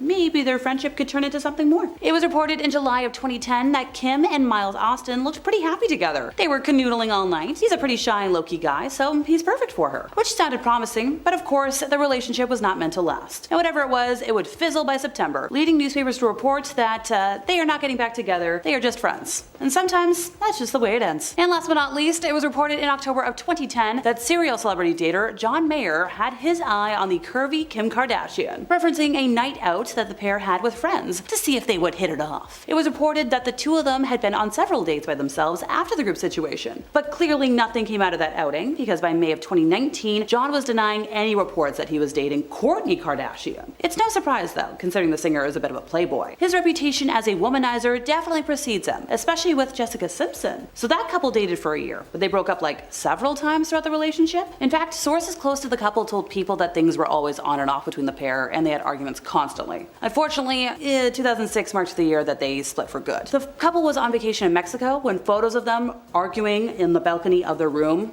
hit the papers. Jessica looked like she was in tears, as it was undoubtedly a breakup. The news of their split came out shortly after the photos were released, meaning there's a good chance that the paparazzi actually captured the moment when Jessica and John called things off. Off, we have the Taylor Swift phone call. One of the most iconic VMA moments to ever happen was in 2009 when Taylor Swift was accepting her VMA for Best Female Video. Suddenly, in the middle of her speech, Kanye West stormed the stage and took the microphone from her and said the infamous line, "Yo Taylor, I'm really happy for you. I'ma let you finish, but Beyonce has one of the best videos of all time." Now this created a feud, and it appeared that the pair had seemingly made up in 2015 after being seen together at an award show and posting on social media, but that changed in 2016. Kanye dropped his song Famous, which had the line, "I and Taylor might still have why I made that be famous." Now he claimed that he had Taylor's permission, which she denied. However, Kim stepped in to defend her then husband, saying that Taylor totally approved that, and then went a step further by releasing a video of a phone call between Taylor and Kanye in which you can hear them discussing the song in question. Kim then made the internet turn against Taylor and had people flood Taylor's comments with snake emojis. Taylor then went into hiding, but in 2020 it was revealed that the video Kim had posted was edited. Taylor then broke her silence about the video through an Instagram story where she lightly shaded Kim by writing that she was telling the truth the whole time and that somebody, aka Kim, edited and manipulated it to frame her.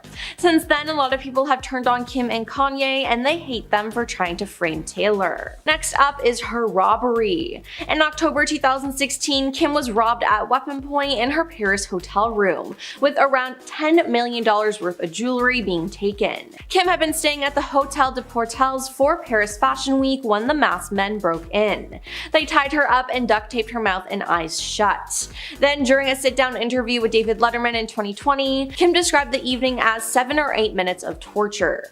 Thankfully, Kim did not sustain any physical injuries during the heist, but she was left mentally scarred by the ordeal and had flashbacks and anxiety attacks. It was later revealed that the intruders, a group of men in their 60s and 70s, had been planning the burglary for 2 years before the attack and had used her social media pages to organize the heist in its entirety. French police said that Kim's use of Snapchat may have alerted the robbers to the jewelry that she had with her in Paris, as well as the fact that she was in her hotel room alone. Then there's Kanye harassing her. So we all know that Kim harassed Taylor Swift, but Kanye West ended up harassing her, giving her a taste of her own medicine. On February 7th, 2022, Pete Davidson publicly called Kim his girlfriend for the first time in a video interview with People. "I either just hang with my friends or chill with my girlfriend inside," he casually told the outlet. Then they became more public with their relationship, but in August 2022 they broke up. According to E! News, who first broke the story, the pair's busy work schedules and being long distance contributed to their decision to part ways. Now, part of this breakup probably though had to do with Kanye. It seemed like Kanye was obsessed with this couple. Kanye wrote a song about Pete and how much he hates him, and in the music video he literally ended Pete's life. He bullied Pete all over the internet and went on tangent after tangent on social media about Kim, often leaving her in tears. Now let's talk about North West.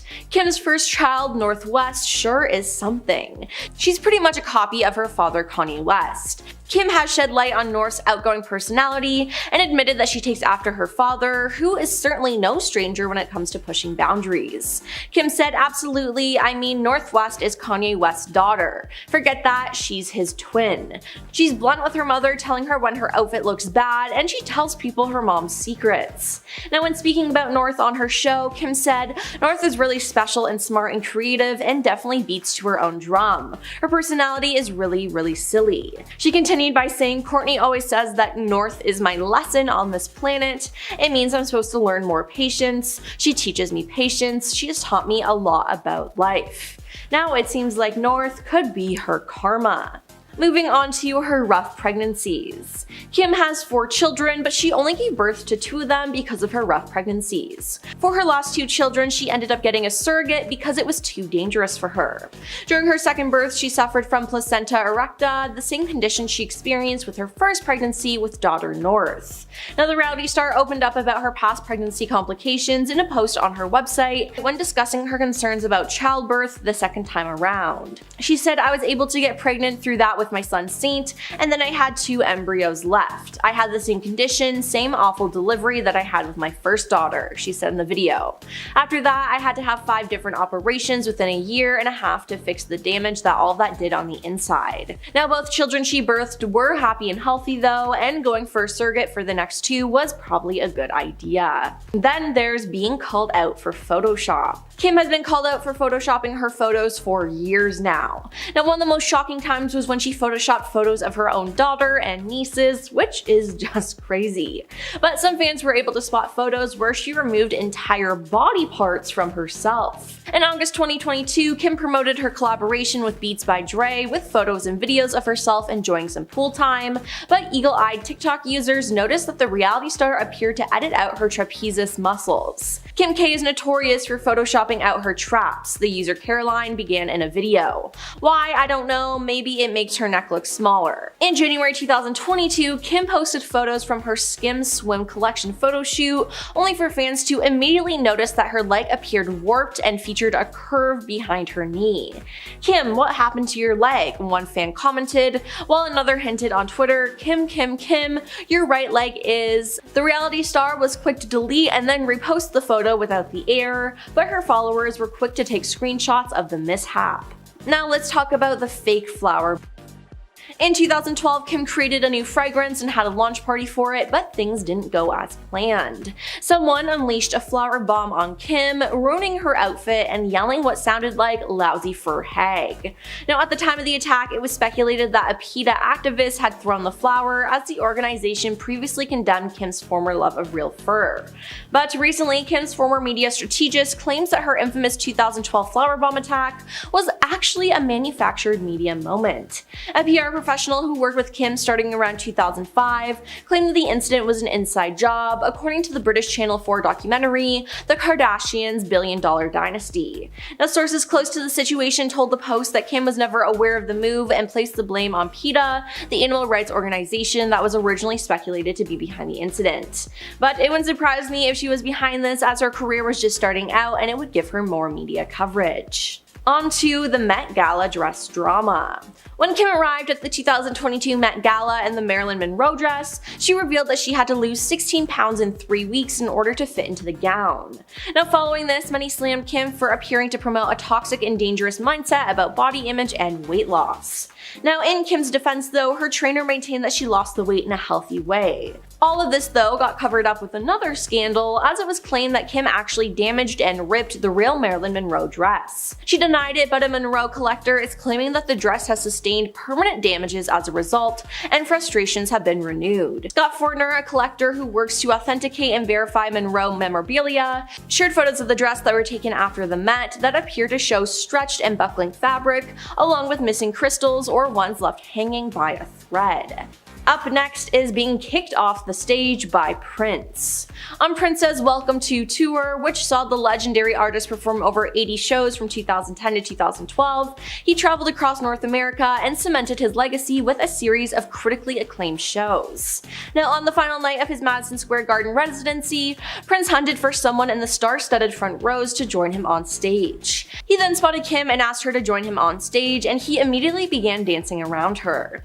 Now, for those of you who don't know, Kim hates dancing, so why she agreed to go on stage, I don't know. She laughed nervously while standing in place and clapping for him before Prince instructed her to get off my stage.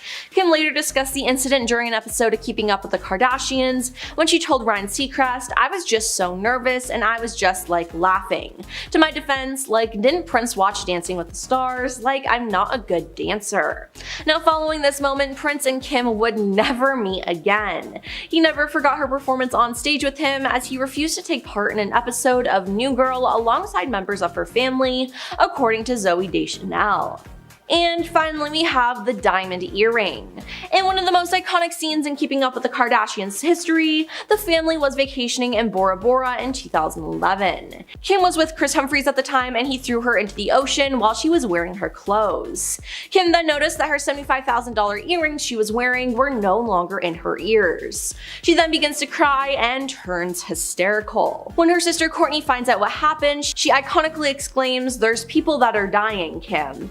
Now, Kim explained years later to People magazine why the earrings caused such a reaction. She said, "For years for my birthday, I buy myself a birthday present, and I had upgraded that pair of diamond studs. I worked really hard, I had just gotten them, and I didn't insure them. And imagine if you don't insure something and it's gone. I just threw the money away." At number 10, Kim's nannies. Kim Kardashian is arguably the most famous of the Kardashian sisters and also seems to be the busiest. For example, Kim has 4 kids, a skincare line, her Skims brand, she's attending law school, co-founded an equity team, and recently even hopped on the podcast train. And that's all on top of filming their new reality show on Hulu. You may be asking yourself, how does one woman do all that by herself? She pays people to do it for her, duh. Kardashian has multiple assistants and nannies to help her stay above the overwhelming workload, but has been known to treat them as lesser than her. For instance, on several occasions, Kim and her daughter North would go to lunch accompanied by their nanny, but Kim made her not only sit at a separate table away from them at the restaurant, known to make her nannies walk at least 10 feet away from her at all times. If they walk near her or attempt to walk side by side, apparently she blows up on them behind closed doors. Needless to say, she has had many nannies over the years and has probably made them all cry at least once. At number 9, Kourtney in general. While Kim may not be the best boss in the world, it's Kourtney who is known as the absolute worst boss of all time. According to former nannies, Kourtney was by far the worst Kardashian to work for. Not only is she a neat freak, needing every single thing to be exactly where it should be, she's also known for being surprisingly cheap, even once calling a different grocery store while she was shopping to compare the price of a chicken breast, because if anyone needs that extra 99 cents, it's Kourtney. But this isn't the worst thing she's done. One time, Kourtney's daughter had bitten a nanny so hard that she had to quit, but instead of letting it go and taking responsibility for not teaching her daughter how to treat people, she berated the nanny, telling her she should have said something to her daughter in the moment. Because it makes sense to blame the woman you're paying to raise raise your kid instead of the kid herself to prevent future incidents. At number 8, toxic chemicals. Kylie Jenner is the youngest of the Kardashian clan and is extremely successful for her age. In 2019, she made the cover of Forbes magazine as the youngest self-made billionaire, following the successful partnership between her cosmetic brand and Ulta Beauty. I'm not sure Forbes knows what self-made means, but this collaboration would allow Jenner's brand, previously only available online and at pop-up stores, to be placed on shelves in Ulta's 1,000 plus stores. This is unfortunate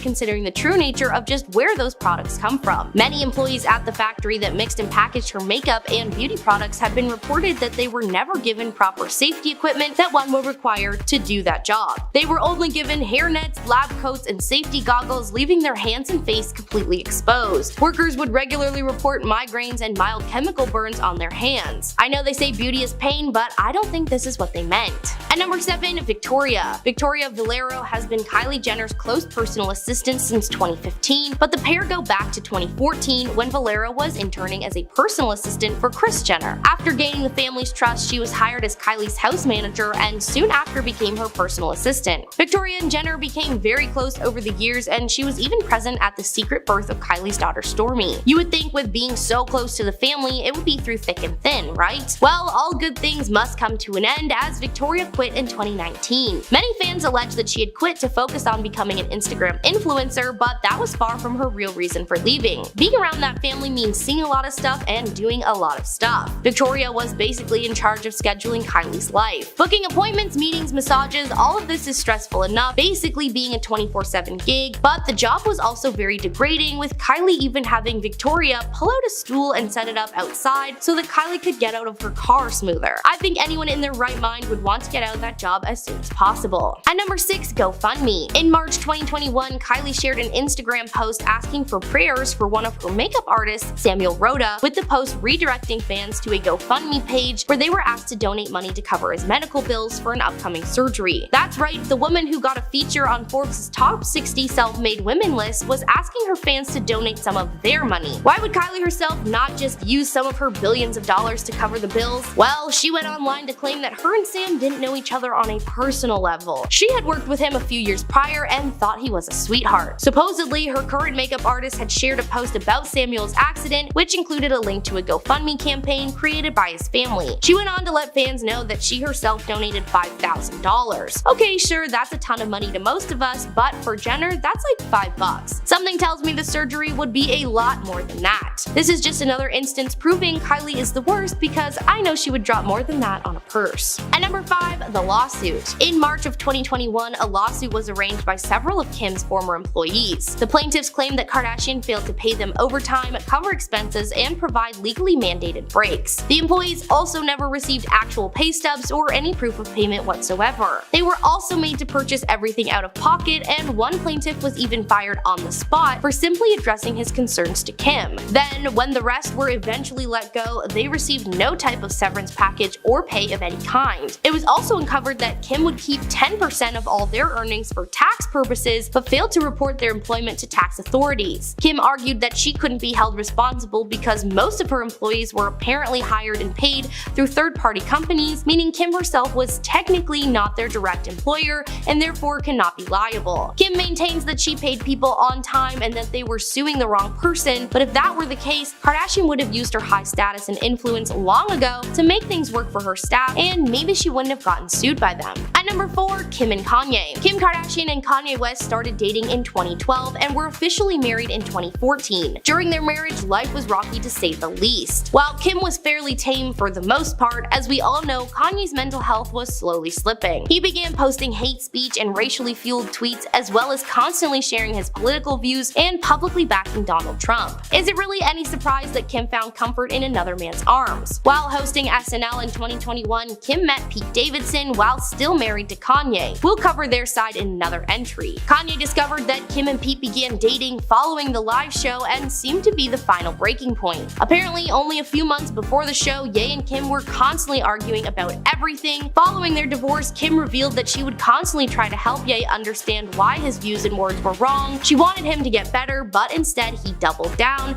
and filed for a divorce. Kim is now happily single and received joint custody of her 4 kids, so it's a win-win for the Kardashian clan and for Kanye. At number 3, they don't pay. While the Kardashians have had their problems with staff individually, there seems to be one specifically toxic trait the family shares as a unit. They don't pay people. Former employees have come forward over the years calling out the family for not paying them fair wages and no overtime hours. The Kardashians don't cover expenses including gas, food, rent. Everything is out of the employee's pocket with zero money coming back. To make matters worse, the Kardashians would not pay them on set paydays, meaning you just got paid when you got paid and had to deal with it. You would think with the family being one of the richest in the world that they would at least pay the people that help run their lives. While they have a massive staff of people cooking their food, folding their clothes, and raising their children, they barely even acknowledge their existence. Just imagine what would happen if the staff decided to walk out. The family would crumble in less than a day. At number 2, paid in exposure. When Andre Turbia, famous YouTube animator and content creator, was asked to work with Kylie Jenner, he thought that his life would change forever. He was under the impression that the collaboration would grant him a huge amount of money, possibly a guest spot on a reality show, and maybe some shoutouts online via Instagram and Twitter. However, when Andre brought up the topic of his compensation to Jenner, she responded with, "The company doesn't really have a budget right now, so we're going to have to pay you in exposure." Like, hey, that's cool, but you can't cook exposure in a frying pan and eat it for dinner, nor is it a currency accepted at most gas stations or banks. And by exposure, she meant Andre's name being in a small print underneath her content. Andre did what anyone in their right mind would do in that situation and refused to work with her, telling her to take that exposure and shove it where the sun don't shine. And at number 1, lied about their wealth. Oh, not enough proof for ya? Well, here you go. As mentioned earlier in this list, Kylie Jenner made the cover of Forbes magazine in 2019 as the youngest self-made billionaire, following the successful partnership between her cosmetic brand and Ulta Beauty. While it turns out that wasn't really the case. Jenner allegedly sold half of her company, Kylie Cosmetics, to beauty giant Coty in a deal worth $1.2 billion. This was huge and considered one of the greatest celebrity cash outs of all time. But the first rule of being a famous person is, if you can help it, try not to lie. Especially to Forbes magazine, who did some digging and revealed that Jenner was actually inflating the size and profit margins of her business. It turns out the cosmetic brand was on a much smaller scale than originally thought. As it was uncovered, Jenner only actually made around $314 million after taxes for the company. Several financial advisors backed up the story, claiming that they were berated into complying with the lie and made to help maintain the numbers for the public. Mother of the family, Kris, even played a key role in gathering false business documents to send to Forbes, making her company appear to be in the billions. Remember, if you can't figure something out, just ask mom. Number 10. Khloe Grace Moretz. Khloe got into it with Kim when she posted a birthday pic mirror selfie in 2016. Like most things Kim Kardashian does, the internet went crazy with supporters and protesters. Even a ton of celebrities felt the need to chime in and tell Kim how they were feeling. Khloe posted to Twitter telling Kim that she truly hopes she realizes how important setting goals are for young women, teaching them that women have more to offer than just their bodies. Not one to let anything go, Kim responded saying, "Let's all welcome Moretz to Twitter since no one knows who she is." Shade! Khloe responded a few months later during an interview with The Hollywood Reporter, revealing that she had regrets about giving Kim Kardashian attention, but not for the comments she made. She said she realized that being the most opinionated and loud person in the room is not always the most impactful. This tweet haunted her for years. In 2018, the Kardashians sent her perfume as a gift to her A-list haters. According to Khloe, she didn't even get the perfume, her publicist took it instead. After a few years of being asked about one comment, Khloe had to put her foot down and ask people to stop asking her about it because it's an old and pointless story. Number 9. Taylor Swift. The Taylor-Kim feud has lasted a long time and is extensive. While some may think that the only thing tying these people together is the 2009 VMAs, which is fair, that's far from the case. The 2009 VMA moment, where Kanye interrupted Taylor Swift as she was accepting her award for Best Female Artist, took the microphone from her hand and claimed that Taylor was great, but that Beyonce had the best video of all time. At the time, this wasn't a massive deal, but behind the scenes there was some shady stuff going on. When Kanye and Kim were still together, they were a toxic combination, so toxic that they thought it'd be a great idea to write a song where they literally call Taylor a word that rhymes with snitch and use her name. Later on in 2016, Kanye claimed that he was given permission to use the lyrics and was backed up by his wife Kim after she posted a clip from a phone call that took place between themselves and Taylor. Now, after the internet saw this, it was irrefutable evidence that Taylor Swift was lying, and the online online feud quickly dissolved. However, in 2020, the unedited version of that phone call was released, and West did not ask Taylor Swift about the lyrics at all, and Taylor was forced to respond on her Instagram by saying simply that she was telling the truth. At the time they wrote the lyrics and made the phone call, the bit about Taylor being a snitch hadn't even been written yet. Thankfully for Kim, she split from Kanye, but the phone call just proved that Kim is a liar and only wants to be famous no matter what it takes. Number 8. Naomi Campbell. Kim Kardashian has rubbed a lot of people the wrong way, from restaurant employees to her staff and supermodels. In 2014, Naomi Campbell appeared on The Morning Show, where she was also asked about her thoughts on Kanye West and Kardashian's Vogue cover. Campbell seemed very hesitant to give an honest answer, doing her best to skirt around the issue while still giving enough information to viewers for them to realize that she was definitely throwing some shade at Kim, literally saying that she did not want to comment. When pressed about the answer, Campbell explained that she is a fashion model and she has been working for 28 years, and when you get a Vogue cover, it is a build in your career. It's a stepping stone to achievement, she said, suggesting that Kim did deserve the cover and had literally no further comments to make. Considering what she could have said, Campbell handled the situation pretty well and with a ton of respect, but bloggers attempted to add fuel to the fire in April 2019 when they started accusing Kardashian of stealing Campbell's most notorious red carpet looks. Kim set the record straight, saying that in this case, imitation was the sincerest form of flattery. According to Kim, herself and Naomi had talked about this before any clothes were worn, and the pair also created a short film with Cher in 2020, so either they patched things up or they kept it together for Cher, which I would do as well. Number 7, Bette Midler. Kim's birthday suit mirror selfie caught the attention of a lot of celebrities. One who chimed in just completely out of left field was Bette Midler. Bette is an incredible woman, well known for her music career. She is also a fantastic actor who is probably most universally known as Winifred Sanderson from the film Hocus Pocus. Bette posted on Twitter weighing in on her feelings about Kim, saying that Kim Kardashian tweeted a birthday suit selfie, and if Kim wants us to see a part of her that we have not seen yet, she's gonna have to swallow a camera. That is legendary. What a great roast. Please get this woman on the dais of the next Comedy Central celebrity roast as soon as possible. Kardashian commented back with a joke of her own, asking Midler to send birthday pics of her own, even though it was past her bedtime. Get it? Cause she's old? Ending the comment with the hashtag, just kidding. However, a few minutes later, she posted another, more sinister comment saying, Bette Midler, I really didn't want to bring up how you sent me a gift a while back trying to be a fake friend and then come at me. Kim's terrible, eh? But she did not have the last laugh. Bette responded to the comment telling Kim that she has never tried to be a fake friend. Looks like anyone can take a selfie, but not everyone can take a joke. Which is very true. How are you going to write the first joke about her being old, and then before she even responds to that joke, you comment again saying like, you know what, I wasn't gonna bring this up, but why not? That's a terrible way to start a conversation and a terrible thing to do. Number 6. Pink. A lot of celebrities seem to be upset and annoyed when Kim Kardashian posted that birthday suit selfie, and one of those powerhouse musicians was Pink. She took to Twitter to comment on Kim and her photos, shading her selfie and tweeting a photo of a note that she wrote pertaining to women. She wrote, "Shout out to all of the women across the world using their brains, their strength, their work ethic, their talent,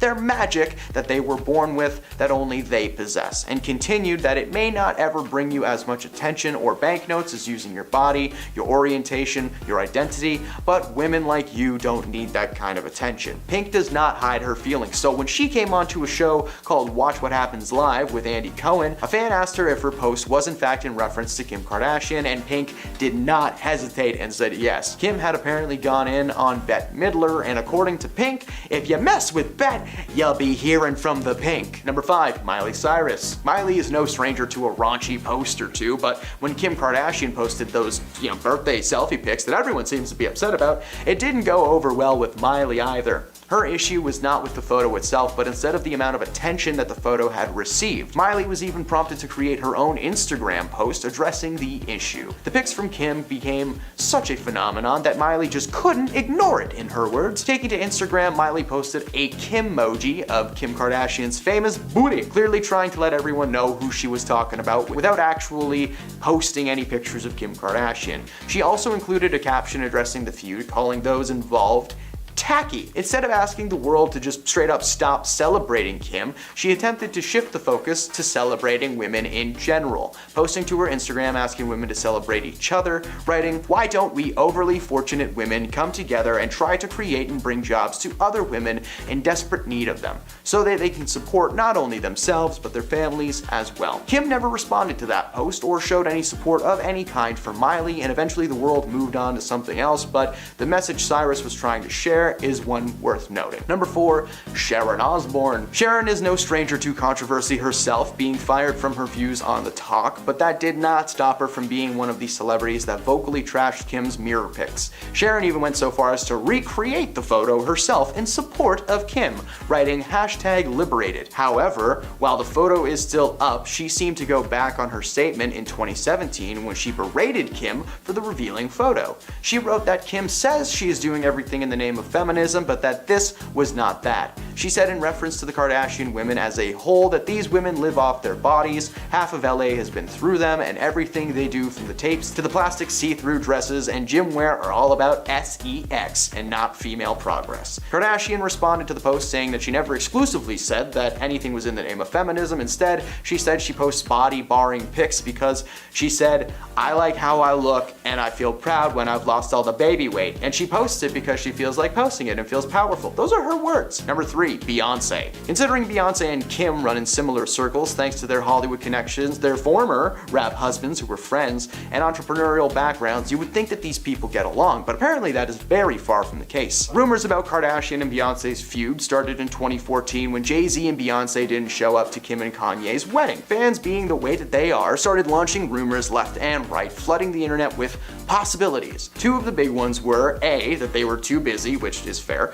and the second being that Rachel Roy, who Jay-Z is rumored to have cheated with, was going to be there. In October 2016, the rumors escalated after a source told The Mirror that Beyonce has genuinely never liked Kim Kardashian. She's apparently tolerated her because of their husband's friendship and mutual friends. Beyonce also can't stand the whole reality TV shtick, which is fair, it's an annoying show. Of course, with it now being 2023 and Kim being long divorced from Kanye, there's a small chance that they've patched things up, but why would they? Beyonce's a superstar in her own right, and now that her hubby isn't connected to Kim, she just can ignore her while Kim continues to do her thing. Number 2, Piers Morgan. Piers wrote an open letter to Kim in 2016 in the wake of her awful Paris robbery when 5 men tied her up and robbed her. While he wrote that he initially liked her after interviewing her in 2011, his feelings towards her had been skewed. In the letter, he wrote something about how Kim had changed since the moment he first met her. She grew slowly coarser, according to Piers, and snarkier,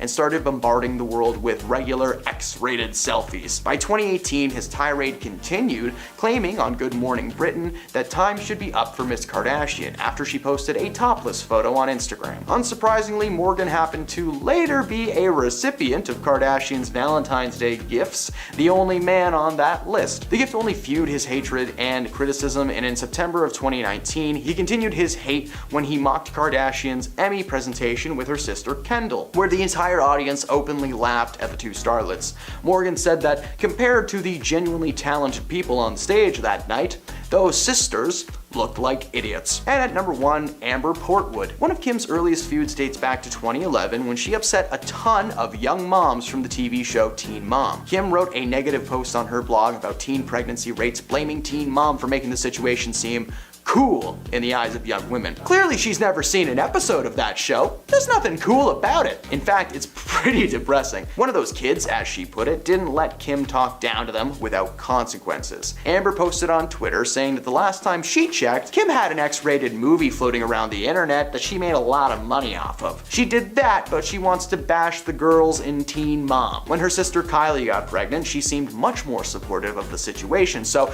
it's okay to have a baby when you're young, so long as you're related to Kim Kardashian. May that be a lesson to all of you. At number 10, we have Anna Wintour. Their shady feud started back when Anna put Kim and Ye on the cover of Vogue. They were in their wedding attire and flaunting their new marriage. Obviously, a lot of high-class readers were really unhappy about this, and it caused a lot of outrage from people. But Anna clapped back, saying that if she always put tasteful people on the covers, it wouldn't be nearly as interesting. And all the outrage outrage from people got more people talking about the magazine and would boost sales. Well played, Anna. Very well played. And that's not where their feud ends either. Anna was less than impressed with Kim's appearance at Paris Fashion Week, and she was even more upset at the fact that she showed up almost 50 minutes after it began, then tried to weasel her way up to the front to sit next to Anna. So, being the classy lady she is, she moved over a seat and faced her body language away from Kim and didn't acknowledge her existence.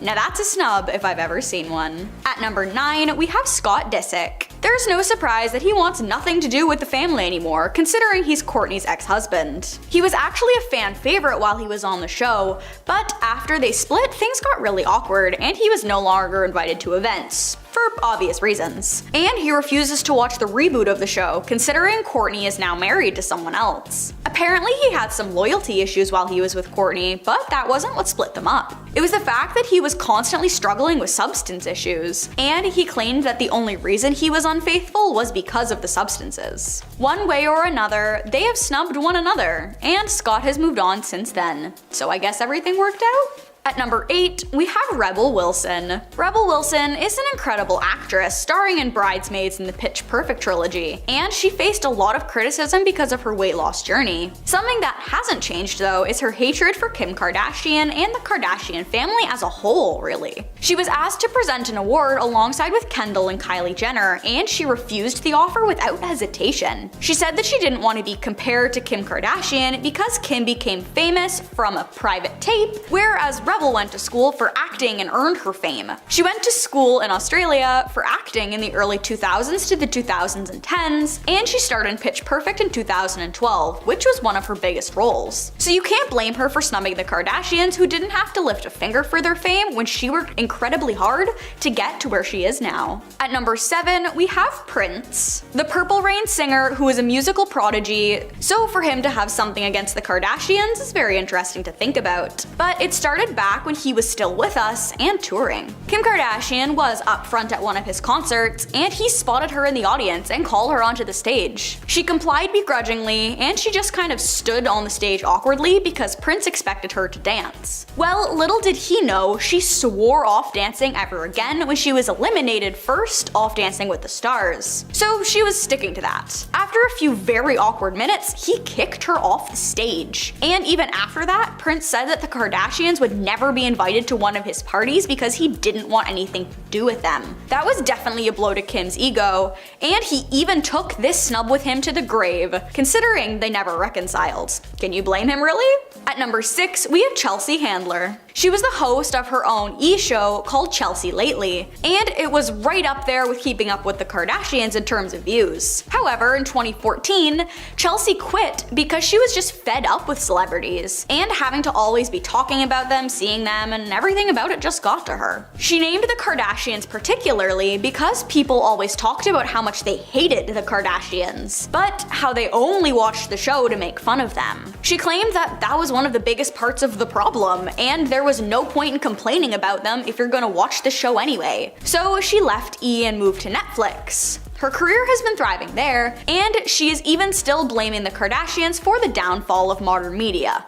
Rightfully so, if we're being honest here. So we can assume she is still snubbing them hard after leaving. At number 5, we have Bette Midler. Bette Midler is a woman of many talents. She's a singer, an actress, and a comedian, and overall quite the iconic character. So not only is she a triple threat, but she also has a deep-seated hatred for Kim Kardashian in particular. Like many other celebrities, she hates the fact that Kim didn't do anything to get her fame, and that people worship her for being a whiny middle child, and an icon of bad choices and fake bodies. But what she hates the most is how comfortable Kim is with showing off her full body online and acting like it's the most normal thing in the world. When Kim posted a fully nude photo to her Instagram, Bette snapped back on Twitter and said that if there was a part of Kim she wanted the whole world to see that we haven't seen already, she would have to swallow the camera. Kim attempted to get back at her with harsh words and snide remarks, but Bette had already won because she did have a better point. After this, we can assume that Bette snubbed Kim since she really had the last laugh. At number 4, we have Amber Rose. Amber has been snubbing Kim for years, considering she blames her breakup with Kanye on Kim. But I'm getting ahead of myself. Back when both Kim and Ye were in long-term relationships, they claimed that they were just friends. And when they both left their long-term partners, they decided that they were single enough to get with one another. But Amber tells a different version of the story, saying that Ye was very secretive and closed off towards the end of their relationship, and he started dating Kim very shortly after. She attributes their breakup to her, but that's not all. She has beef with the other Kardashian-Jenner siblings as well, because she's very close friends with Blac Chyna, who was briefly engaged to Rob Kardashian, and it ended up getting very messy. But when Amber commented on Kylie and Tyga's relationship, saying it was ridiculous, that was where Khloe stepped in, saying that she doesn't need to worry about her sister, considering she has an established career without being an exotic dancer. Amber didn't take too kindly to this and snapped back at her, saying that she was just doing what she needed to do to support her family, just like Kim did. The feud was going on for years, and Amber snubbing the Kardashians is really nothing new. At number 3, we have Taylor Swift. Their history goes way back, and it's incredibly complicated. It started back in 2015 when Kim got herself involved in the Ye and Tay drama, because as his then wife, it was part of her job, I guess. But she made matters worse for herself when she tried to gaslight Taylor, because Kim claimed she knew that Kanye was going to use her name in a negative way in his song Famous, whereas Taylor heavily denied that fact. Kim really enjoys leaking things. So she leaked the phone call between Taylor and Ye talking about the release of the song, and everyone sided with Kim for years, until Taylor got access to the real phone call, full and unaltered, and posted it so that she could prove that it was in fact Kim who was in the wrong. But Kim, being who she is, played the victim and said that people already knew what was on the voicemail and it wasn't anything new. What was different was the fact that they never sat down and discussed the lyrics, and Ye released the song without checking with Taylor about the lyric, "I made that be famous," and since then they still haven't patched things up, and Taylor still has both of them snubbed. At number 2, we have Barack Obama. You know you done messed up when the former president of the United States has something against you as a human being. He did take pictures with Kim to be polite, because that's just who he is, but he admitted he wanted his daughters to have nothing to do with the TV show and tried to keep them away from the Kardashians as much as possible, because he didn't want them to influence his daughters, Kim especially. He even said that he told his daughters specifically to avoid the show at all costs, because he didn't want them to think that Kim was a marker for success, and that she was giving off all the wrong impressions. Of course, Kris, the momager of them all, did not like this and tried to snap at him. And of course, it didn't do anything,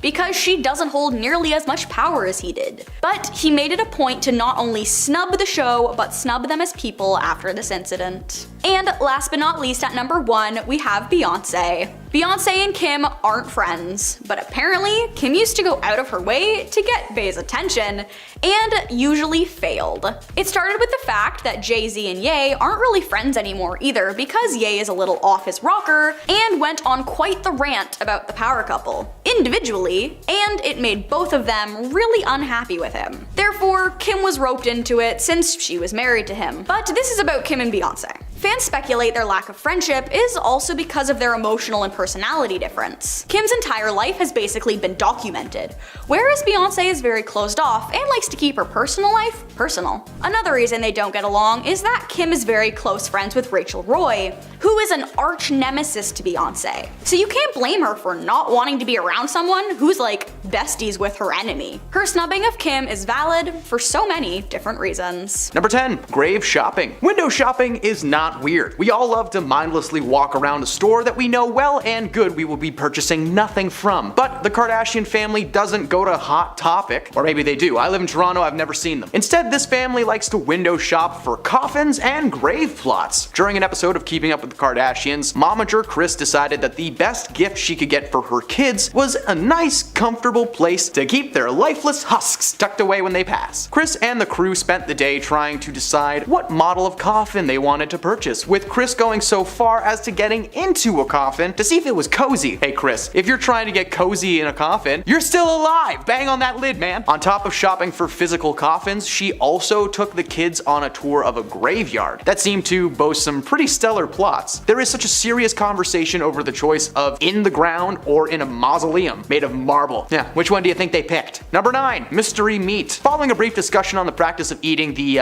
stuff that comes out after we're born, yep, that's a thing apparently, Kim and Kourtney decided to hatch a plot where they would trick their family into thinking they had just eaten placenta. There, I'm only saying it once, from now on it'll be called the stuff. The sisters go through an elaborate preparation and brag to their family about the mystery meat that they had purchased. As the evening went on, they continued to plant the seeds right up until the forks were plunged deep into the meat. Following the meal, they decided that it was the perfect time to tell their family they had just dined on the stuff. Of course, their immediate reaction is disgust and anger at the same time. Don't eat mystery meat, guys, especially if it's cooked by Kim Kardashian. That could be a person for all you know. They let the prank play out for some time, with Caitlyn Jenner almost blowing her chunks all over the table. After a few moments of panic, they let it slip that the meat that they were eating had actually been brisket, but needless to say, Kim's no longer in charge of family dinner night. Number 8, the Pepsi commercial. Sponsored brand deals can mean a lot of money for the people involved. Just look at every cologne on the planet. They hire someone to stand on a beach for them for like 30 seconds and make $1 million. Around 2017, Kendall Jenner decided to partner with the soda brand Pepsi to create a commercial that would act as both an ad and a PSA against hate. The commercial consisted of hundreds of people from different parts of the world drinking Pepsi, and eventually everyone comes together on the streets on what appeared to be New York, I'm not sure. Kendall looks to the crowd, wipes off her makeup, and follows suit. And the cringe comes when the crowd of people appear to be at a standoff with the police. Kendall walks through the crowd and hands an officer a can of Pepsi. He sips it, and the crowd cheers before they swarm the cops, who are suddenly just cool with everything that's going on. The ad was meant to be a political statement following the passing of several African American men and women in the United States, aiming to bring people together, which it did, but for the wrong reasons. The world collectively cringed at this absolute mess, forcing Kendall to drop an apology video on that season's premiere of Keeping Up with the Kardashians. She may have apologized, but we will still never forget this strange brand collaboration. Number 7, the birthday suit shoot. Momager Kris Jenner has been a big part of the family unit for a long time. In fact, she's one of the main reasons that her kids are such good liars. The older we get, the more we clamor for our glory days. With Kris, she decided she wanted to recapture that youthful image in a birthday suit swim shoot at her home. During the episode titled Let It Go, the Kardashian kids enter their backyard only to discover that their mother is taking rather spicy photos in a see-through swimsuit. Not something that anyone wants to see their mom doing. Kris was quick to tell the girls there was nothing wrong with the shoot and that she was simply trying to show off her curves, but her clan wanted none of it and instead let their mother know exactly how they felt. The momager just continues to take photos despite her kids now being present at the home, and at one point Kim literally tells her mom that she's scarring them for life. The moment was more awkward than anything else, but certainly shows just how little regard Kris actually has for her kids. Number 6, selfie. If you're a Kardashian, any moment is a good photo op, whether it's on a luxurious boat in the Caribbean or in an SUV on the way to jail. Anytime is selfie time. During an episode of Keeping Up with the Kardashians, the crew are on their way to drop Khloe off at prison after she violated her probation. Things in the car were intense, but Kim decided to diffuse the tension by snapping a couple of candid pics of herself and her sisters. The entire ride was filled with cringy moments, including Kris suggesting that they all go get some pre-jail IHOP and chill out. The funniest thing about the moment is that Khloe seems pretty calm and collected considering she's going to jail, while her mother is just furious from start to finish. Needless to say, if your sibling is being arrested, don't take family photos on the way to the prison. Number 5, shut your mouth. When Scott Disick was still with Kourtney Kardashian, he was a regular wild man on the show. He would regularly get into situations that made him look like the absolute worst, which he was. During one particularly rough moment on the show, Scott was accompanied by the rest of the crew to Las Vegas, Nevada for some wholesome family fun. Nah, I'm just kidding, they drank no-no juice a lot. At one point, Scott becomes so intoxicated that he loses control of his emotions and berates a waiter for simply doing his job. He then proceeds to give him a tip by jamming $100 in his mouth. The waiter pushed back and walks away, which is probably a good move.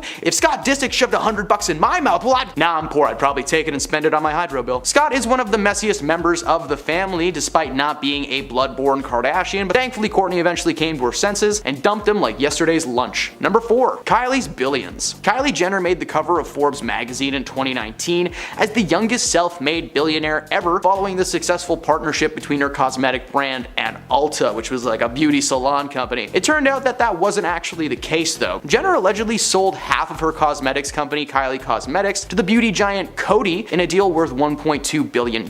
Now this was huge and considered to be one of the greatest celebrity cash outs of all time. But the first rule of being a famous person is, if you can help it, maybe try not to lie, especially to Forbes magazine, who did some digging and revealed that Jenner was actually inflating the size and profit margins of her business. It turns out that the cosmetic brand was actually much smaller than originally thought, and it was uncovered that Jenner only actually made about $314 million after taxes from the company. The revelation was briefly covered on an episode of Keeping Up with the Kardashians, but it was ultimately edited to make the situation look less severe than it actually was. The reality was Kylie was lying about her money, tricking people who wanted to invest, and let's not even start with where her cosmetics come from. It's understaffed factories with non-protective gear. Good luck, Kylie. Number 3, 2020. Who cares? In 2020, while most of the world was shut down and we were all forced to stay in our houses, the rich and powerful were living it up, especially the Kardashian family. Despite the entire world throwing a close sign over their doors, Kim and her sisters decided they cared more about seeing their buddies than saving the world. Kim rented a private island for her 40th birthday, an entire island for about 30 people. Yeah, that makes sense. Kim decided to post photos and videos from the event, which were of course met with immediate backlash. Kim was quick to defend herself by claiming that every person there had stayed inside and away from people for at least 2 weeks. They all tested negative, blah blah blah. In her post, she claimed that the event was to help herself and her friends feel normal during a particularly hard time in history. Hey man, I would've liked to do that too, but I don't have any K's in my name. Not only did Kim throw a lavish private party, but her sister Kendall did the exact same thing,